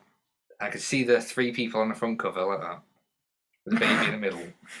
And they just started moving. All of them started moving like in stop motion, started winking at me. It's true. It's true, honestly. Started doing what? Not doing an Adric. No, not doing an Adric now. Off for a quick wink. I always thought it was a complete winker. Yeah. So that's all my things. But in each scenario, apart from the 3 Men and a Baby one, because that's ludicrous, I thought that was totally real, and it could be Ghost Bee. Yeah, could be. Ghost Bee confirmed. Well, what about outer space? Up. Aliens. UFOs. Yoffs. Yoffs. I was thinking as I was listening to that, you all had brilliant stories, and I thought, I've got nothing on that. Yeah, but no one's got a goblin story, have they? Well, I couldn't believe that when we phoned Tim. That was exciting. That was exciting. No, I haven't seen anything. Nothing. Oh, the goblin! Of course. The goblin did something. Did it laugh or something? It was something goblin, wasn't it? Yeah, it just went past him, didn't it? He was throwing I think he was throwing the ball for the dog, and the dog didn't come back with the ball, and he shouted the dog, and the next thing it hit him on the leg, and it was the dog that was on his leg. So whatever was getting the ball, you could still see Still see the eyes in the distance. Brilliant. That was just the red-eyed goblin or something. 6 Yeah, foot tall bloody hell. goblin. I wouldn't leave the house. No, you'd be. Oh, actually, later on we haven't said this, but I think the eyes was a different story. I think that there was a goblin that brushed past him, but the eyes one was there was a bank and it was like 6 foot up eyes, and he thought that was the dog because he used to have the torch. And The head torch. yeah, that was shine. But I conflated the two stories. Yeah, so later on, you found out, or Tim found out. Oh yeah, Tim Googled it after we'd finished recording. I don't have to finish it. That there's apparently. You can do it. Go for it. It's fine. Go for it. Watch him play. That apparently there is a legend of some sort of a Bigfoot goblin thing that is in Llangollen. I thought it was a Sasquatch. Oh, Bigfoot. Oh, did you say Bigfoot? Yeah. I thought it was a goblin. Well, I said Bigfoot goblin thing. They're not The the goblin same with big thing. feet. Yeah, a goblin with big feet. A clown. A goblin's very different to Bigfoot. The goblin in clown shoes. Yeah. You've probably run one over. No? Greys. Greys. Greys. Greys Have they been here? Anatomy. That went on, didn't it? Yeah. Wait, Grey's Anatomy? Yeah. No, UFOs. You asked Jim about UFOs. I know. I think there are aliens, and I don't see why they wouldn't be curious about us. I think one of you said that it's pretty ridiculous and arrogant, isn't it, to assume that we could be the only planet that can sustain life. I'm not saying life exactly like us, but life of any sort. Yeah. What if I believe that? Am I arrogantly depressed? No, I don't believe that. I would completely agree. That's it. Yeah. Nothing. Just me. The podcast. I'm not saying that the sun. I'm not saying that the sun shines around on me, but it shines on the earth, which then shines on me. I completely agree, though. There has to be. Yeah, it's whether they've come down and with their probes and done the business. And, yeah, well, don't know. Suck a probe up some sort of deep south hick is another question. Well, we are then. Why are we? There we are. Good grief. I can't remember. Do you want there to be aliens? Yeah, I'd Would say it be so. good if we were contacted? Would you expect them to be benevolent or not? Well, I think I'd like them to be in the day the earth stood still kind of way. Like, you're messing this up now, so come on, sort it out, or Gort will get you. You know, not the Keanu Reeves one. I just want to make that very clear to anybody. Oh well, no, naturally, not that. Luke, I think I'd want one like District 9. District 9. Yeah, where they big sort of live in insect. harmony, but it's like. But I'm imagining the greys, not like cockroaches or whatever they were, like lobsters, weren't they? Right. I'm imagining greys, traditional greys. Your traditional alien. Yeah, with the big eyes. You're proper alien. I mean, let's Yeah, be you honest, know, you're proper none of that You rubbish. hit their head with a baseball bat and it was pop like a melon. Right. One of those big bulbous heads. So At least you know how to deal with them. Yeah. Green goo They get everywhere. uppity. Yeah. Yeah, So, just everyone has a baseball bat. Exactly. Just in case. It doesn't take much. But yeah, I want that. District 9. I don't want to treat them as harshly as they do in District 9 now. I think that's a bit mean. But Well, you did just say, one good whack of a baseball bat and they'll pop like a yeah, 'cause melon. you don't know if they got mind control or if they can like pull the skin back on their finger and do something with that. Right. You don't know, do you? They're aliens. I don't want Skin it. fit. It's all hypothetical. So yeah, I think I want that. But in a perfect world, I'd rather them just you stay up there, we'll stay down here. We'll come visit you in like 10 years though. Yeah, but when that 10 years comes, Yeah. how do you expect them to be? What are they going to do? Well, how would we react?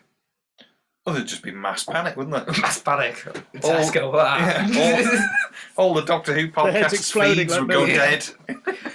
That'd That'd be the first sign, I reckon. I'd like to think we just get along, and then I can finally have a grey, who's my friend, called Fleb or something. Fled. I think that's what I like. Fleb the Grey. On your planet, you would pronounce it flab. That's what I said, Fleb. That's what I said. Yeah, interesting. Yeah. Go. So aliens, yeah. Big yay. Big yay. A big yay. Yeah. A big yay. Yeah, big yay all around. Yeah, they can come and visit if they like. Yeah, as long as they behave themselves. Yeah. If you could reincarnate anybody, who would you get back? I would. What, like in celebrities? Well, it's going to be Paul Darrow, isn't it? Who's that? Because of your favourite performance ever in any episode of Doctor Who. And he is a traitor. It's called treason. And he. But I can't say it. Oh, who would it be? Yeah, but they get reincarnated with a scream. He acts as if there is a skull. Yeah, constantly. And his legs on like a little shelf thing. All his lines are addressed to Yorick. Yeah. Alas, Doctor. Talking to the limelight. That was the winter of our discontent, made glorious by the son of York. In the year that you call. Paul, is that how you're going to play it? Is that how you're going to play it? Spot on. Are you sure about that, Paul? Let me turn down a bit. I am but the conduit of the acting lords. My body is a tool. Reincarnate someone into like a dog or. Well, no. If you could bring somebody back. Resuscitate. Yeah. Resus. Well, I don't know because I don't like. Is it because I just sprung it on you? I think. Well, I just don't really think if you bring back celebrity, it doesn't mean I get to see them. Well, I'll tell you. Right. Let's rephrase the question. If you could have dinner, let's do the classic. If you could have dinner with any celebrity who's no longer with us, just don't do current. No currants in the curry. No currants in the curry. All right. Who would it? Well, who would you pick? I love currants in curry. I might. Interesting. Well, what about that? Oh, John. Yeah, John. It'd be John Pertwee. Yeah. Out of all of history, they don't have to just have been in Doctor Who. Well, I like him. I just want to see if he like me. You can have. All right, okay. An evening with Pertwee. Oh my god, that'd be a good special, wouldn't it? Well, I mean, perhaps we should get a ghost box. It'd be a bit of a scoop. Yeah. We get a If you couple could of interview listeners John out of that. Pertwee now. Yeah. Let's do it. I don't know. I really don't know. There's so many to choose from. I'd probably just roll go on that random. Go on the generator. randomizer. Yeah, and just pick a name. Any name. What about you, Jim? Please not Hitler. Where Please do not. you get Dale Winton or something like that? Yeah. Dale Winton. Damn you, randomizer! Yeah, supermarket sweep. That's all he wants to talk about. Who's that? You don't know who Dale Winton is? No. Well, perhaps you're lucky. You're the Soon lucky we one. forget. Who would you have, Jim? That's a very interesting question. I quite like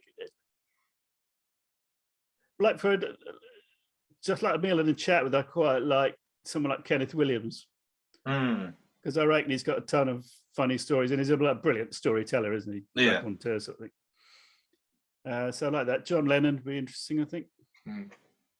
Get him back. Yeah, those two are the ones that jump to mind, really. Can I have both? That'd be a weird. Yeah, go for it. Evening. It's a big table. You can split the bill that way as well. It works out cheaper. Cheaper Perfect. for resus and cheaper for food. Yes, Yeah. they can play with their ghost currency, can't they? Yeah, I think Kubrick. Wow. I thought that Ooh, Kubrick. yeah. I want Kubrick back. That'd be interesting. I want to talk to him. Really want to talk to him. You really want to talk to I him? really want to Well, talk to Luke, I'm excited to say. him. Surprise, surprise! No, not Scylla. It's his head. It's yeah. I think I'd go I'd either go Eric Morecambe. I think he'd be a riot. Morecambe and White. Yeah. Oh yeah. Just Eric. Just Eric, please. No, Ernie. You know when they're straight, man. Yeah, or maybe Peter Sellers, maybe? Somebody sort of... Yeah, but I don't think he was much fun without a script, was he, Peter Sellers? Hmm. I mean, it's your choice. I don't want to well, or squee. Yeah,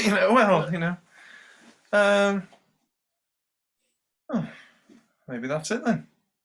Maybe that's it then. As you I'll say just on the have table. a boring silent Yeah. night with Peter Sellers on the other side of the table. That's the You curry. push over a Goon Show script. I was going to say, yeah, well, let's go the whole hog. Let's get Harry Seacombe as well. Spike Milligan. I thought Spike Milligan would be a good choice, actually. I reckon he'd be full of Yeah, stories. Oh, he's full of shit. Well, as long as you didn't catch him in one of his sort of depressed modes, yeah. I think, there's quite a lot of those sort of 70s comedians are very damaged. I think it must be war, isn't it? That they've all served when they were a certain age, and it sort of scars them to a certain point. A lot more than us. Yeah, a lot more than our generation. Yeah. It's like people are panicking now because they've got to wear a mask to go in the shop. It's like, oh God. Yeah. It's hardly the Dunkirk spirit, is it? Or the spirit, I'm not doing it. Jesus Christ. I don't want to wear a mask. I'm going to invent some scientific reason why I shouldn't wear one. Yeah, sorry. Just put it on. You'll be fine. You'll be fine. But I can't breathe. I'm sure there's some cases where they can't. Well, yeah, there's some genuine reasons, but if it means that much, just put it on. Yeah. Next topic. Nice topic. Next topic. What else we got? Well, I do apologise. I just need to go and have a quick relief.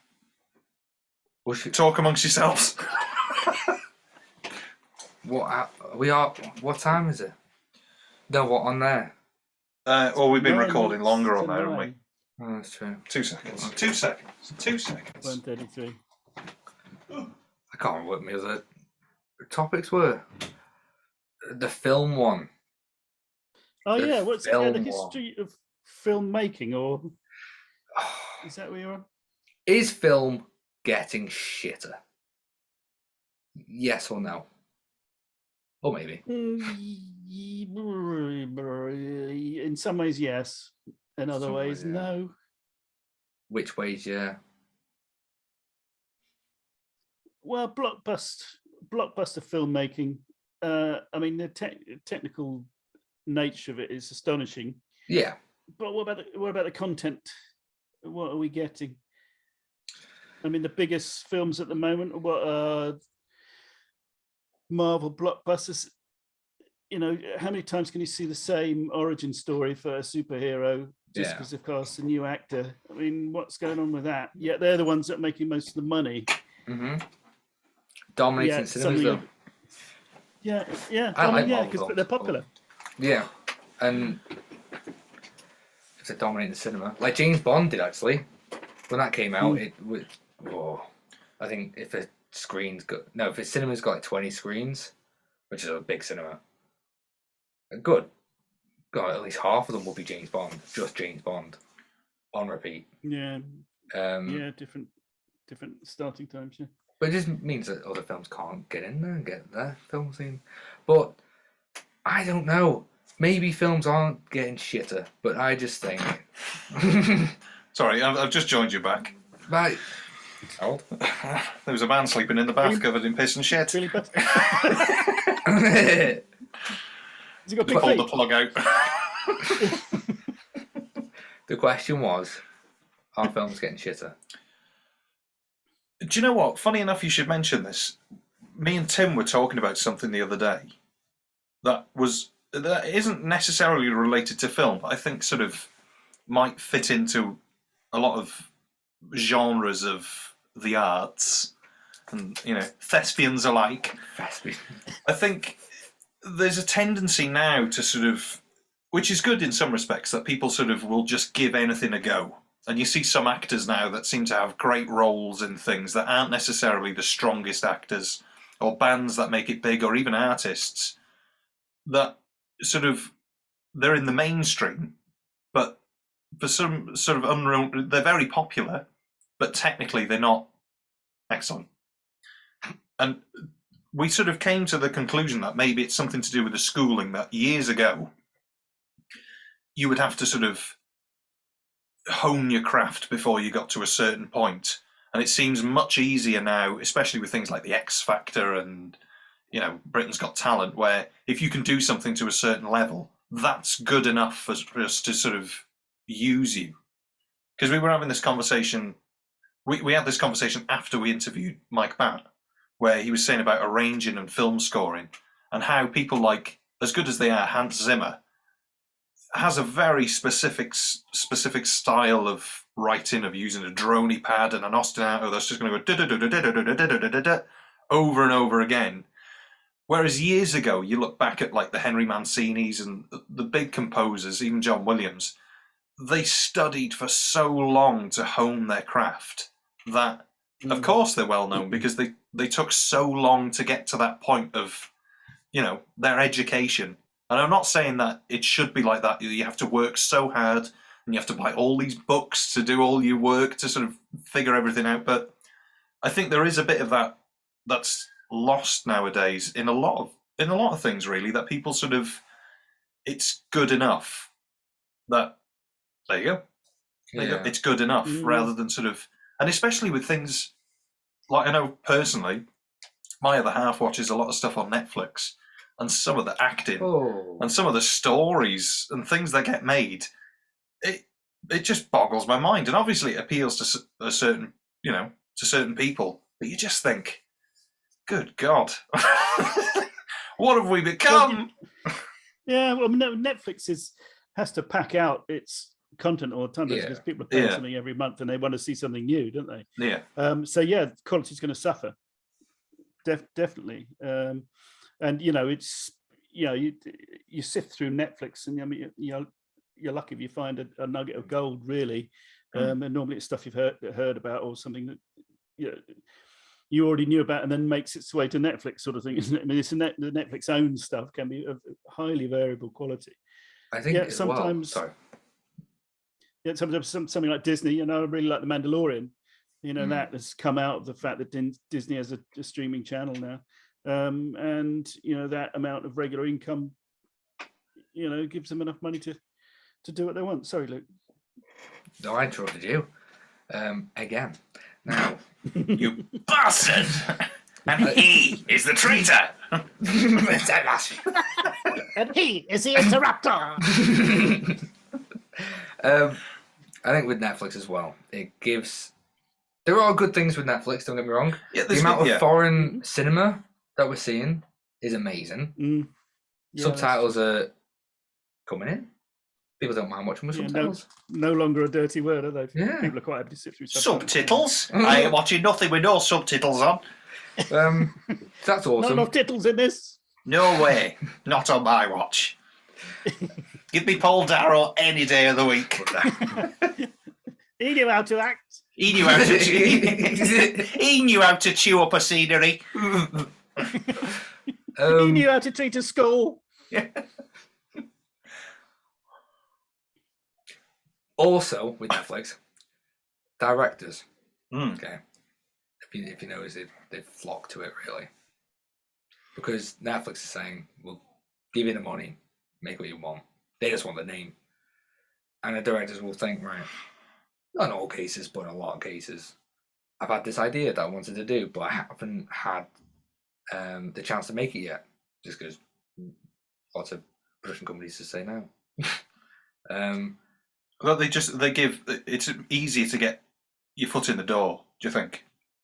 No, I mean well-known directors. Oh right, so the money just makes them. Yeah, so they're well-known, and they just want the name Netflix. Money talks, dear. And this director's thinking, this is free money. I can make what I wanted to make this whole time. You get things like The Irishman, woman. You'll get. Oh, I know what you mean. Yeah. Recently, Don't Look Up by I'm terrible names, but the guy who did the Big Short and stuff like that. The Irishman wasn't bad, but fucking hell, have you seen Don't Look Up? Not yet, no. I haven't watched it. Stinky. To be fair, I struggle with a lot of modern films, especially, and even modern TV, because I don't watch a lot of television for, considering we do a television-based podcast, it's sort of, it's like 60 years old now. Yeah. It's, the modern TV just doesn't seem to appeal to me. I'm gonna come on to something in a minute, but okay, keep going. Well, I find myself I find myself watching a lot of old stuff. I'll just get a box set of Secret Army or something like that and just watch it. And the acting is, people think that acting is. I think a lot of people think acting has improved. I think when TV first started, a lot of people were used to acting on stage, and therefore some of them pulled arrow, maybe found it difficult to tone things down a little bit for the small screen and stuff like that. But in general, there've been some, the writing is excellent and the acting is brilliant. And another one of the reasons for that may be is that where you're saying that kind of fast tracking of things, I suppose it's similar in a way. And it's the way things are made these days in a single camera, run through the lines and film. Whereas in the old days, it was rehearse, film. Yeah. Well, you get a completely different product at the end of it, I think.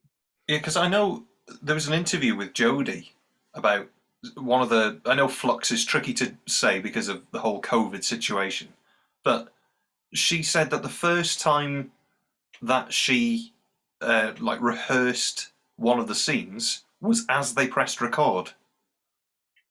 Like she hadn't run through, they didn't do a read through of the scene that she was going to do. The first time that she spoke those lines out with somebody else wasn't on Zoom or on a Skype call. It was as they pressed record. Why? I don't believe that. Well, bring it up with her. It's like I find that very hard to believe. Surely not. Did the director want spontaneity or something? Or did they run out of time, or what did they do? I don't know. I mean, that sounds half-assed, doesn't it, really? Well, it's true. It sounds fishy. Well, I don't know. I'll call her in a sec. Give her a ring. Finish Netflix, though. Yeah. Diaries and stuff like that. I think just some things shouldn't be made. And Jim's right, that all this influx of all this content that they need. It just feeds the beast, doesn't it? Yeah. I think when you've got this juggernaut that's just renowned for just churning out. And I think to a certain extent, Marvel has become one of those things. Like, I can't stand any of that Marvel stuff. I'm just not a superhero, but it just doesn't appeal to me. It doesn't do anything for me either. If cinemas and directors go into Netflix, then what's left with cinema? Like theatres and stuff like that. Yeah, I suppose. But you could say the same thing. Like Netflix had to be a thing because cinemas is dying. Well, it became so expensive to go to the pictures. Like one of the last films that we went to see, well, a few years ago. I know we've been to the one of the big things that I remember seeing was the Planet of the Apes island. I think Skull Island, was it, or something? King Kong. Was it King Kong? Skull? Yeah. Oh, and it cost us something like £55 to go to the pictures. No way. Yeah. Like food though. But to Odeon, because that's the only one. I wasn't driving. Was it just you and? Yeah. 55 quid. Yeah. Was it IMAX or? I don't know. Well, still wouldn't just a big telly, innit? You must have had some food. Did you sit next to the projectionist? Yeah. Behind the screen. I hope the seats were good. We watched everything mirrored from behind the. Do you know Netflix will in your own separate throne? Yeah. Big fed peeled grapes by lackeys. Do you think they'll up the charge for Netflix? If they do, I'd cancel. Really? Really? Well, I don't pay for it, and that's true. The only thing I pay for is the BritBox.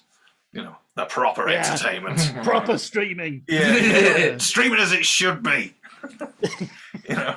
God streaming. Yeah, you know, the platform of the gods.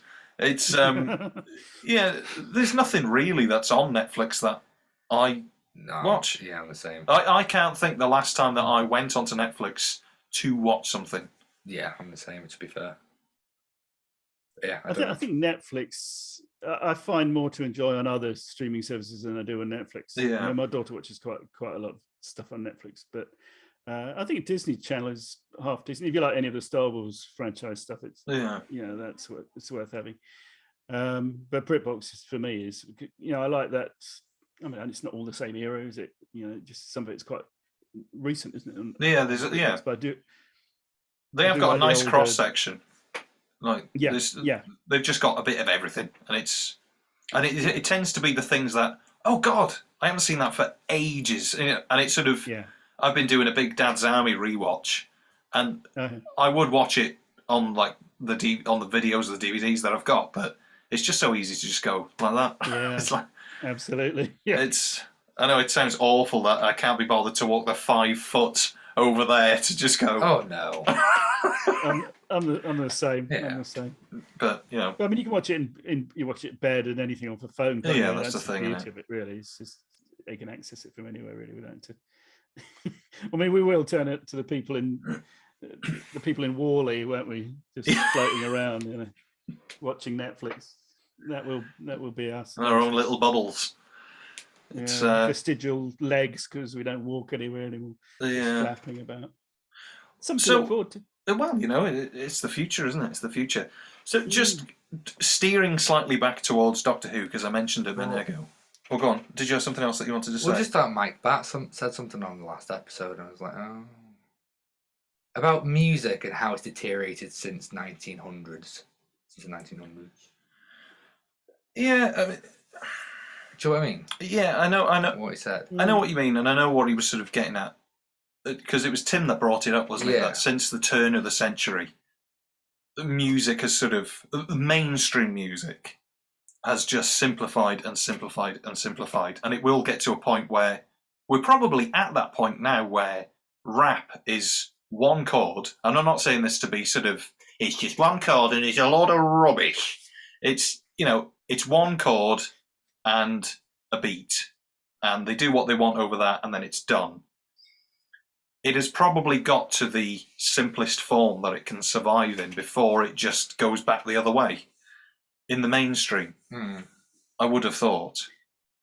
Yeah, I remember. I like to watch that. They do an annual Top of the Pops thing, don't they? Where they just do the big hits of the year. Yeah. I think they do one at Christmas and one at New Year. I'll try and watch that every year just in case I sort of miss something. But it's a couple of years ago, everything sounded exactly the same. It had a very sparse beat and a very feeble sequenced line from something. Yeah. And then someone singing over the top. And that was it for almost every... I mean, this is a classic old fart thing to say. Yeah, but every single thing sounded almost identical. And then this year I watched it, and that had gone away. You know, the arrangements and stuff were much more interesting, and various, you know, good stuff was going on. But everyone had the same voice. Yeah. Even the female singers sounded quite similar to the male singers, but they all had the same voice. It was really strange. It's the accent, isn't it? I imagine, What is that accent like? It's a strange, like, pronunciation thing. It's sort of, I think it appeared in that sort of punk rock thing where a lot of American bands put on this sort of strange mid-Atlantic pronunciation of things. And then all the sort of London artists that started to appear started to sort of talk with this, like they were trying to impersonate them, but they already sort of sounded... So all of this sort of strange pronunciation of stuff appeared out of nowhere, and it's sort of stuck now. That people just can't seem to sing in... You know, it's quite normal for British artists to sing in an American accent. Yeah. I would have thought most of the time, if I sing anything, it's probably in some sort of an American accent or, you know, I don't sing everything, like Anthony Hopkins. It's sort of, actually, I might try. But it's sort of that's a normal thing. But now we've sort of got this strange accent that everybody sings in. That they sort of mumble their way through everything. Sort of, it's like how Mick Jagger talks. I think it was just like I'm just gonna sing everything like that now. It's really freaking strange. out and stuff. Yeah, they were filming Doctor Who in my house when my mum and dad were in, and it's sort of there were mummies and everything walking around. Bandages all over the floor. There was. Yeah, but I don't know what it is. It's strange, but like you say, it is everywhere. Like, unless you're a rap artist, it seems to be that everybody has adopted this thing that that's what we have to do to sort of become. And maybe films doing the same thing where tropes just become, Well, it might even strange. just be that we're sort of more aware of it now. I think so, but I mean, I just thought because the rapid progress in technology in film, it's crazy how much is achieved in like 30 years. Even the last 10 years is insane. I think the most recent thing for a consumer level is probably like IMAX coming to Disney Plus. But I'm just always baffled at how much it stagnates, but yet visually, it's always improving. Well, I think, but it must be because there's so much content out there with music and film, and I think that some of the problem, like you say, with what Mike Batt said about how music is walking backwards. It's sort of it peaked at the turn of the century, and now it's sort of last century, and it's sort of dipped ever since. It stopped with the musicals. It's sort of. I think some of it is to do. It's more. It seems more that it's the craft of writing a song has sort of disappeared. People are more interested in the sounds and the beats. And it's very easy to do now. The amount of adverts I get on Facebook for sort of sample packs where it's some teenager in their bedroom with a laptop and they sort of like, they click a chord sequence and drag it into their DAW and they're like, oh, yeah. And it's like, well, that's it then. It's done. Whereas like years ago, you'd be thinking, right, well, I need to get from C to D. So let's go C, A7 to go to D. And it's like, that's gone now. Like the amount of people that I know, the amount of people that I've spoken to that are in bands that have no theory knowledge whatsoever. Like they have no idea what they're doing. That's completely fine. Like, people always say, oh, you don't need to read music.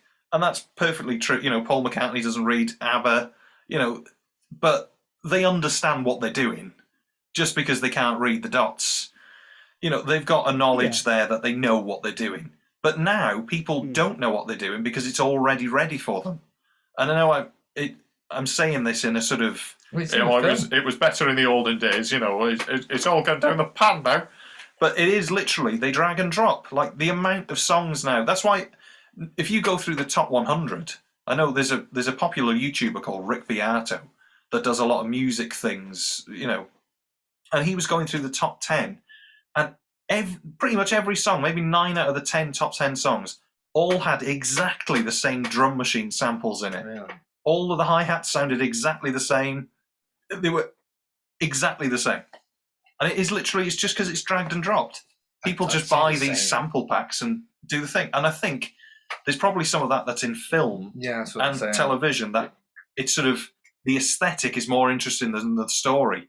And I think that's why I tend to go back in time with media, really, music and film and television, that it's sort of more time spent behind the camera. The filming is the last thing to be done. Like you said, they'd rehearse and rehearse and rehearse. But even before that, so much time was spent, writing stories. Like you see it in Doctor Who, when there's special features and they say, oh, this story was written in 66, but it didn't actually make it to the screen till 83.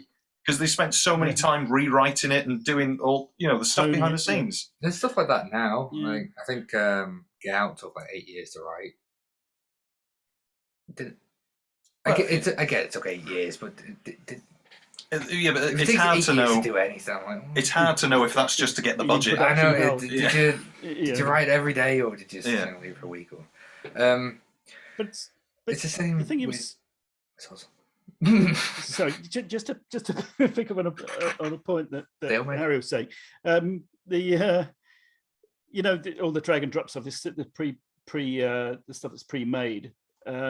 It's got a sort of interesting thing. I think it's Synth Britannia or something like that. One of the BBC. Oh, the BBC 4 programs, and they were saying that the Roland emulators and all those sort of synths that came out. There was a huge array of sort of pre-programmed sounds, wasn't there? And, all the people in the charts were using those sounds, and when they came back to be sold secondhand, they found that no actual synthesis had taken place in any of it. They just used what was on there. The array of sounds that were already there. Yeah. But at the same time, I've got a Depeche Mode songbook for guitar, and it's got. I don't read music very quickly, but I use chord boxes, guitar chord boxes, and you can play those. You can play those songs on the guitar, and they sound good because they've been composed. Yeah. Martin Gore is a great songwriter, so they transcend the actual medium in which they were perhaps even written, because I saw him at work once doing on TV creating stuff, but at the same time he's using chord sequences in the same way that McCartney or anyone else would have done. He's just doing it on slightly more modern equipment then, and they translate as songs, whereas you think some of the stuff that's coming out now, could you pick up an acoustic guitar and play something? Well, that's the thing. It's so tricky. I'm sure you could. And especially because I've done some of the function stuff where you play a wedding. And I think nowadays, if somebody came up to you and said, can you play Bad Guy by Billie Eilish? So much of that song is just the feel and that synth sound that there's been no way for you to sort of recreate that in a sort of a quick... the way is that somebody in the first half of your set, somebody had come up to you mid-song probably and be shouting down your ear, can you play Shine by Take That?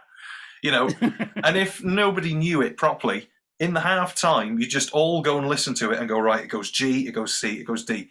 And the arrangement is there enough that you could get through the song and people would say, that's Shine. But now, so many songs are based on this like hooky loop thing.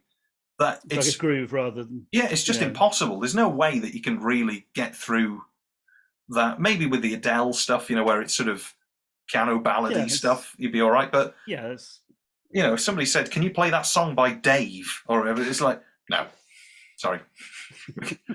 We can't do that. Is in the mainstream now. Like, obviously there's tons of artists and stuff. You're still using what would you call them, like instrumental sort of things, or it's just it's the art of songwriting has sort of slightly disappeared. Like you see some of these songs by like Ed Sheeran. If you Google the song, there's about 11 songwriters on that, and you think it's taken 11 people to come up with the songwriting teams that are behind these people is like horrendous. Right. It's other than probably, I know Billie Eilish is probably one of the rare ones where I think it's just her and her brother that tend to do everything. Her and her brother, which is great. That's great. But doesn't the brother own? Well, her brother owns all the publishing. Yeah. So he's got the good end of the deal. There. So they fall out. Oh yeah, it's a nightmare then. But for a lot of these solo artists like the Ed Sheerans and all of these, and Adele, I think there was 6 people on Easy on Me. There's 6 songwriters there. What's that? Adele? Really? Yeah. Because both of those give the impression that they're songwriters, don't they? Yeah. And neither of them would deny it if they're ours. No, yeah, they got so much help. But I was thinking the other day. Well, at least there's people like that. And I don't particularly like Ed Sheeran stuff, although some of it's all right. But and I quite like some of Adele's stuff. And I thought, well, at least people are out there writing songs again, but not without tons of help themselves. Well, yeah, it seems to be the way, and it's probably some of it is down to the record labels not having faith in their artists just churn out a song. But it's everywhere though. I think not to make it sort of like big-headed, but stuff. It's quite easy to make stuff pass for talent. You know, you see it when people post a video of themselves Honestly, on Facebook uni, singing or something. And I'd agree. There's just hundreds of comments like, "Oh God, incredible!" Like, the stuff I saw in uni, and I did film production, and the stuff wasn't awful, but my God, it's not good, and I don't want to praise something if it's not good. Even the one I worked on, the group was like, "Yeah, it's great, it's great." It's not. It's really bad. Can we have another go? Once more, we're feeling.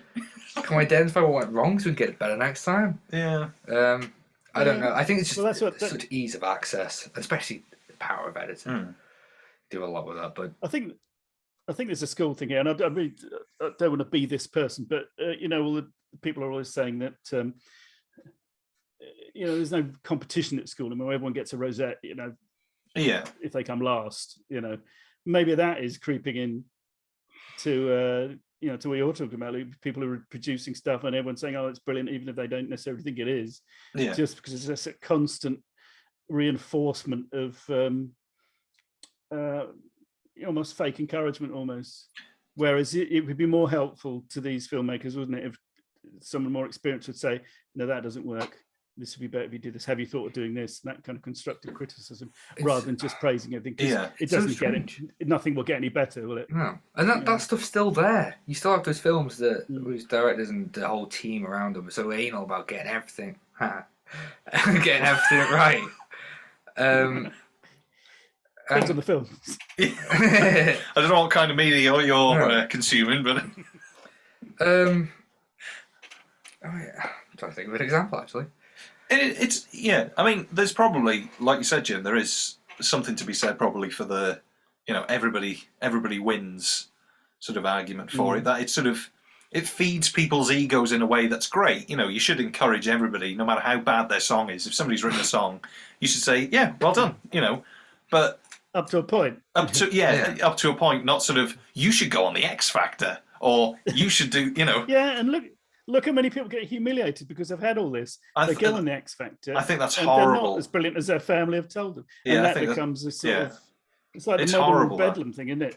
You pay 2 shillings and look at the lunatics in Bedlam. It's that on TV now, isn't it? It's a horrible thing. And I think it's horrible. People come off quite damaged. They come off quite damaged as a result of it, because the whole country has laughed at them. Yeah, it's not. It's just not. That must tell you what. Well, it is, isn't it? These people get fed so much bullshit up to a point. You should encourage people if they show an interest for something like that. You should encourage it.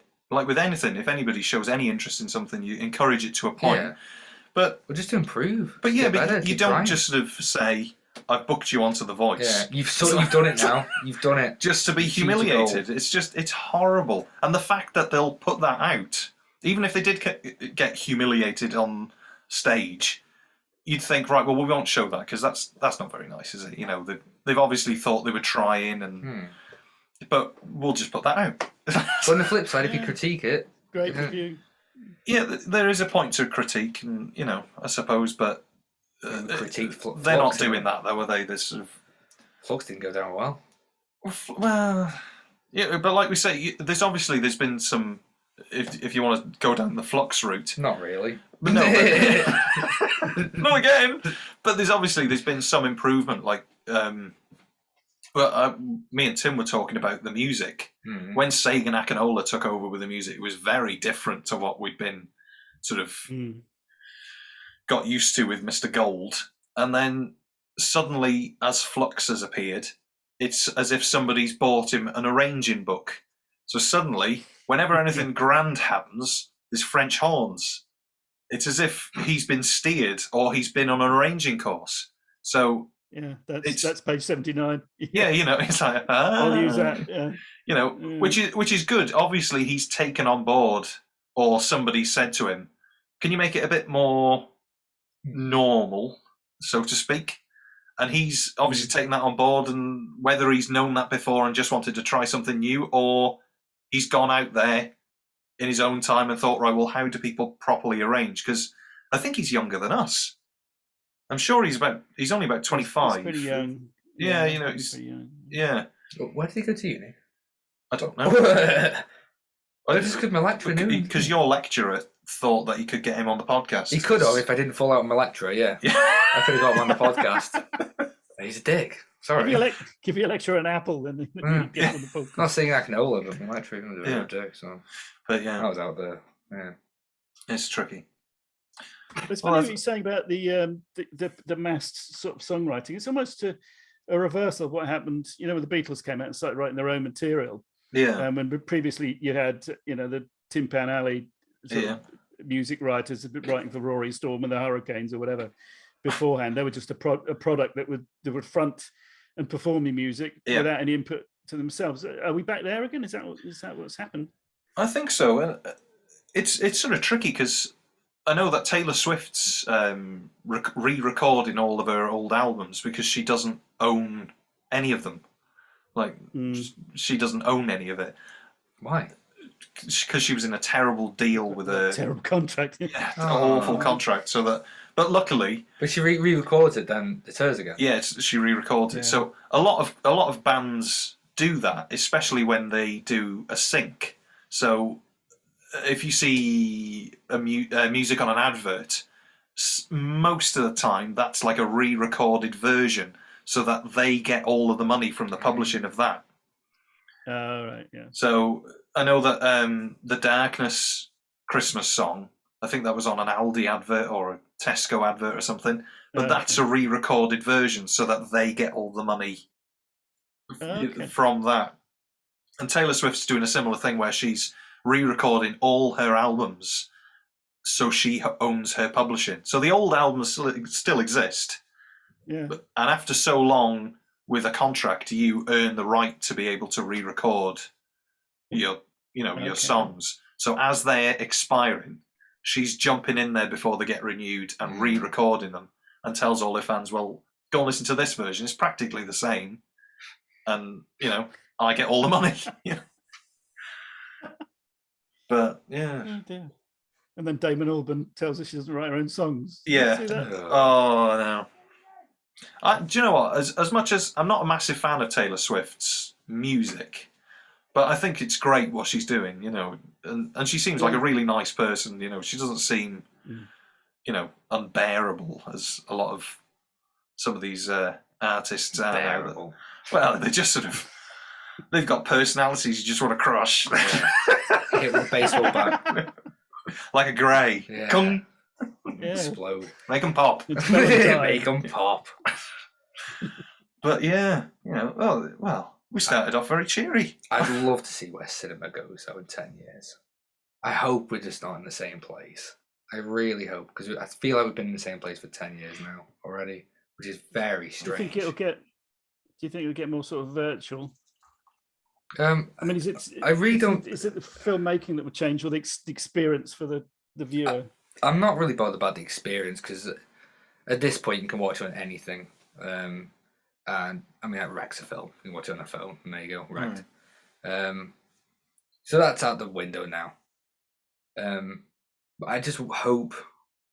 I think just the process of film and the industry itself, I think, needs to grow, because it's going at such a fast rate. I don't think it can keep up with itself. I really don't, because the demand's huge for it. Not so much from the consumers, but I mean just the sites and the streaming things, and there's so many streaming services now. They all need their exclusive. They all need this talent. It's crazy. It is crazy. So I just hope we're in a better place. I don't think it's got much to do with Marvel. Obviously, it does. It definitely does, but I think it's just because they're the big juggernaut, aren't they? They're that name that's been churning out for years now. It's expected that they're going to do a certain thing, and it probably will get to a point where they trip themselves up, that the quality starts to dip, that they've sort of done what they can do. Yeah, I mean, everyone thought that already happened, but they've managed to expand TV just as pandemic hit, and they're just making all the right decisions. And for that, their leadership in just their decision making, management, stuff like that is incredible. I love it. That's what I really appreciate about it. And the films are okay. I like them. They're watchable. Yeah, I mean, they're fun. Yeah, I mean, okay. If people are going to blame Marvel, they might as well blame Star Wars, because that was the first real blockbuster. Oh, they are crap. Off, wasn't it? No, they are crap. No, they are proper crap, aren't I don't know about the old ones. There was any ones though. You can write these words, George, but we can't say them. Oh, George, you don't want to write that. Please don't. Yeah, I'm really excited for the next 10 years though. I'm not asked what format I'm watching it or anything like that. But I expect TV to overtake at some point. Yeah. I really do. Well, a lot of the big actors are going to TV as well as the directors. Budget's going up, the length's going up. Yeah. It seems to be that constant work as well. I think there's a big appeal in television now, especially. Definitely. I know from just composers as well. They like having that constant work. Yeah. That deadline sort of pushes them to do things, and the constant stream of money rather than just having it plonk. Here's here's 50 grand to score this film or whatever. Look, Marvel is basically a big TV show, isn't it? Yeah. That cinematic universe. Yeah, and they churn it out that much that practically you've only got to wait a couple of weeks, special, and there's a new. I think that format's the way to go. I really do. Do you think that Doctor Who will ever do the sort of series dump thing where they just sort of let you binge it? Yeah, if they expand the universe. Do you think? Yeah, why not? Not on because if it's all on iPlayer, then no. Well, the Toast. I don't know if it's been the same with other stuff that's been on iPlayer. I know the latest series of Toast in Tinseltown. After that first episode went out, they dumped the whole series on there, but still broadcast it every week. So you sort of had the choice. Ghost did it? Was that the same thing? Yeah, that's cool. Yeah, I'm sure it's the same with other things. At least it gives you a choice. Yeah, Twitter would become even more unbearable. Then. Yeah, and podcasting would be impossible. Yeah. What would you do? Yeah, I mean, you couldn't be the first one to review anything. No. I mean, that's not what either of us try and do, but you wouldn't be. Well, maybe you did with Flux, but the trailer. As soon as the trailer came out, it was there on the iPad, and we were like, right, it's coming on. Hit record, right? We're not editing it. We're just going to put it on. You can imagine binging it all in one day and trying to podcast on everything in one day and then just release them all at once. You can do it. Yeah, I hope they don't drop it all at once. I really don't. I think it's nice. Bad experience. Well, it's nice to have a choice. I mean, we had bad experience. My daughter and I like ghosts, so we enjoyed the first couple of series, and then this one came out, and we just watched it all in one go, and it kind of took the shine off it. To be honest, it does. Because my daughter's not used to. She's not used to waiting a week for anything. She doesn't. She finds it hard to understand that's how all telly used to be. Yeah. Because she likes Big Bang Theory, so she'll just watch a whole evening of them back to back, and she's not used to having to wait for anything. And this is one program that she really liked and had to wait for. And I said, this is what it was like. This is how I used to watch Doctor Who. It's 25 minutes a week, 25 minutes only a week, and then you had to wait for your next 25 minutes the following Saturday.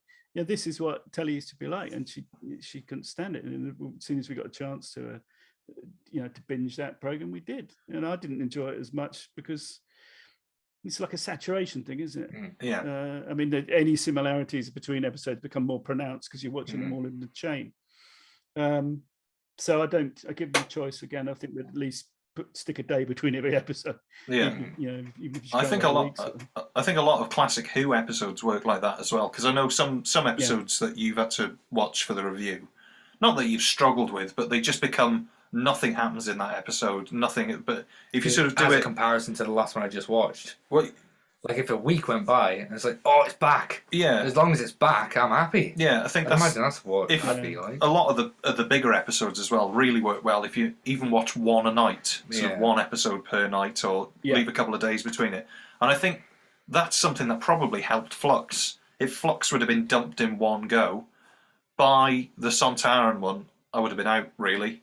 But just the fact that we had to wait a whole week, and maybe next week it'll be different, and maybe the week after that it's going to be different. I think it really helped to keep the retention of, well, me anyway. Not that one number would have made a huge difference. The BBC would have been quaking, just But is he watching? Is he there? Someone look through his window. Yeah. Just a black transit van parked outside. Is he? He's got it on, sir. But yeah, I think it does help, and it's nice as well to have that one thing that you have to sit down. Like as much as like my other half isn't a huge Doctor Who fan, but if a Matt Smith episode's on, she'll she'll watch it. If a David Tennant one's on, she'll watch it. And it was a nice thing that every Sunday it was sort of like, right, it's time, let's watch Flux. Whereas if I'd have said, right, we need to watch Flux now, and it's going to be about 6.5 hours, is that okay? Oh. Like, I'm going out. I think it's Like, she would have had a breakdown.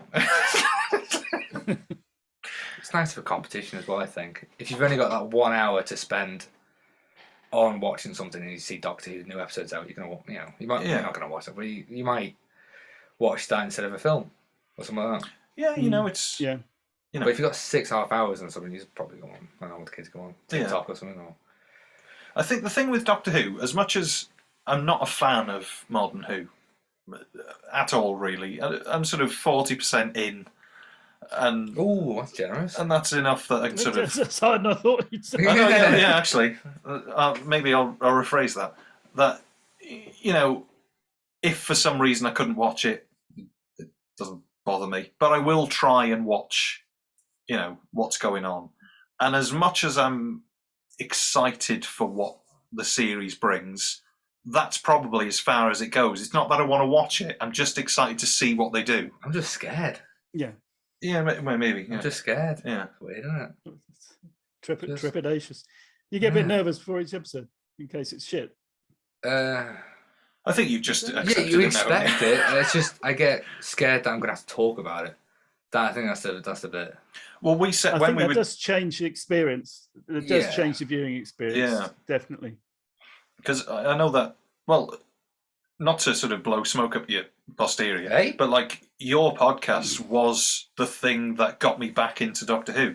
Because for a few years, probably, I think we sort of worked it out. I know the Strangers in Space have just done series 4 catch up or series 3 catch up. The one with Daleks in Manhattan, whatever that is. It was either that series or the series just after that where I sort of logged off. And it was, I'd sort of dip in every now and again. So most of that stuff after that, I haven't really seen or have that much memory of. I just sort of dipped in and out. And then I remember my mum was clearing out the attic and there was a Doctor Who thing. And I thought, I'm not going to go and watch it. Maybe I'll just see if there's a podcast that sort of talks about it vaguely. And then I started listening to yours. And that was the thing that I thought, God, yeah, I really love classic Who. Like, it was such a big part of my childhood, you know, sort of UK Gold and then having all the videos and then getting a couple of the DVDs. It was sort of, it made me sort of so nostalgic for how good it was. And I'm not saying that it's not as good as it was, but it's just got a thing. It's got this. It has got something. I do wonder if we judge modern Who unfairly because we don't have nostalgia for it. Probably. I think in a few years' time, it's started to happen now, isn't it? Really, where Eccleston's series, people have got nostalgia for that now because it was 20 years ago or whatever. You know, near as damn it, it's sort of.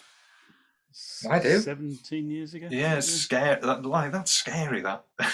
You know, God, that is scary. You know, that it's earned the right that you can be sort of nostalgic about it. That it's got to that point where it's become almost classic Who. Yeah, and interesting, the people who are most nostalgic for it were the ones who were about 8, whatever, when it came on. Yeah. So, you know, exactly like I was with, you know, my era of classic Who. Yeah. Yeah, I mean, it's nothing that comes out tomorrow is going to have nostalgic value for a long while, isn't it? So, yeah, it's difficult, but I mean, are things, you know, objectively better than other things, or are we just receiving them in a different way because of? It's very tricky, isn't it? It's so tricky to do. And things have changed. It's so different now to how it used to be that it's almost impossible to say that New Who is better or New Who is worse, or it's not as good as oranges, isn't it? I don't think you can make a direct comparison. No. It's all just preference. If that's your bag, dive in. You know, it's just it's there if you want it. I think that's probably the same with everything now. Is that there's so much out there. Yeah, you know, it's just. I think it's great. You know, when you first started out, I thought it was great that Luke was prepared to give such a chance to the old stuff. Yeah. And now I think you said recently, Luke, didn't you? You actually prefer Classic Who to New Who, don't you? It's a tricky You one. did say that. Yeah, no, I did say it.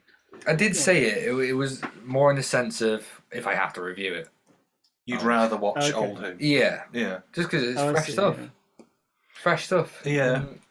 I've always thought that New Who doesn't have a massive rewatch value for me personally. Anyway, so once I've seen it, I don't really prefer either or. I'm happy watching it. Both, I think. Yeah. That's good. Both, That's good. yeah. Like I say, there's such different things, almost completely different shows. They are, aren't they? It is completely different. And it's, only vaguely similar in like the characters and locations. So, well, just a lore, isn't it? Really. So, yeah, I really don't know. It depends on the day. Right now, I prefer New Who because Daleks in Manhattan's going to be a hoot. That's going to be great. That's going to be different. What's it up against? Big Man. The War Machines. Don't know what War that is. Machines, Oh wait, yes. no one. Billy so- Hartnell. Yeah. Yeah. Old Billy and his lovely white Lovely Billy curls. Hartnell. So yeah, it's an interesting time. I think. It certainly is. How long have we been going on for now? Well, I think we've gone on long enough, really, before it gets very depressing, and we all. I think we'll finish I think off. the listeners have topped themselves, but Yeah. Hello. Hello. We like to check in every now and again. I think we should finish off on magnet fishing. Oh, magnet fishing. Magnet fishing. That topic to end all topics. I'm just gonna list off a few things because we're going magnet fishing, aren't we? We're going to do a special video. People don't seem to be you might have to very do the aware. heavy lifting on magnet fishing. I don't think I could contribute an awful lot to this. It's most people aren't very aware that we do have a YouTube channel that we don't upload to very often. Other than we've done a Christmas special, a Halloween special, and now we are going to do fishing rod versus fishing magnet. See what we get. It's very niche. Okay. Hey, where do I sign? Exactly. Just a few things that have been caught. Magnet Interesting. fishing. Before we do that, Okay. we should explain what magnet fishing is. Oh, of course, yeah. Rather than just It's like saying fishing, it. but with a big magnet, so you drag up all the metal parts at the bottom of a river, canal, sea, lake, All right. all that stuff. Aquatic storage. Yeah. Yeah, exactly. Exactly. We're pulling Chuck it in the out. canal. If we don't like it, Yeah. chuck it back in. Yeah. So Well, you buy a It's more horrendous. humane to chuck it back in again, isn't it? yeah. Yeah, I don't want to kill it. Exactly. It's so you buy yourself a horrendously powerful magnet on the end of some nice rope, and you lob it in and pull it back out. What could possibly go wrong? So we're probably going to kill a few pleasure boaters on the way. On the Could find a bomb. Well, Could find a bomb. Yeah, pulled down into a World War II mine or something. yeah, Chuck it back in. Chuck it back in. yeah. Hope for the best. Well, funny enough, we found the mountain that's just up the road from me on the farm.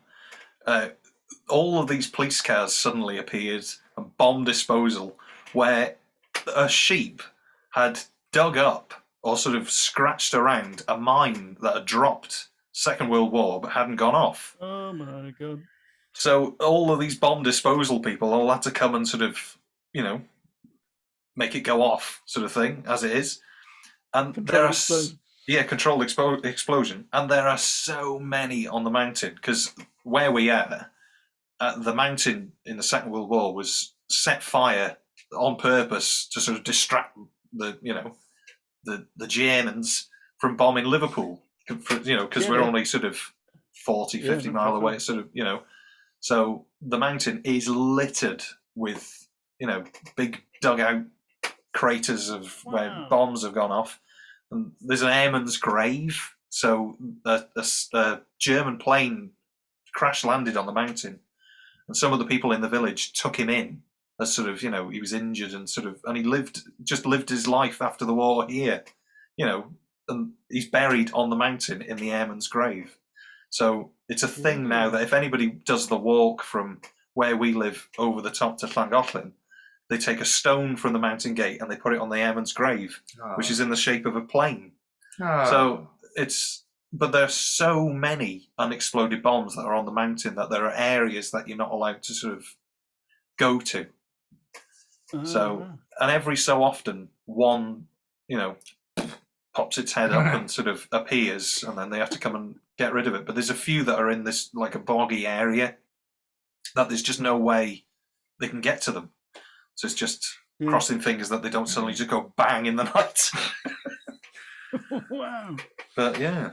That's pretty exciting. Well, I used to live near, in Chatham, but near the Chatham docks. Oh, yeah. And they were a big target for the wretched Nazis. And so they were quite there's a sort of, I don't know what you call it really, a place where you used to go walking, kind of open land, with quite a few fairly sizable craters in it. But because it gets there's so much foot traffic there, it's all been cleared of anything live. Yeah. Whereas I guess on your mountain and stuff, it hasn't been worthwhile for them to detect the mines and get rid of them. Well, that's the thing. It's since for hundreds of years, it's just been grazing. So it just so happens that people have walked that way, and the path is sort of not on a map, but everybody knows where that path is. But yeah, there's so many. You can smell lamb cutlets, can't you? And yeah, the volume's gone up. Every so often, bang! Is that a cloud or? It's yeah. We should do a video and go to the lookout tower. I'm not going to some bomb. Oh right, okay. No I'll way. go on my own. No way. So anyway, so the idea, I think, for the majority of people with magnet fishing is that they go to a stretch of canal or river that was maybe by army training. So the Second World War seems to be a big one for people who've got magnets, that they want to sort of get ammunition and sort of find a revolver.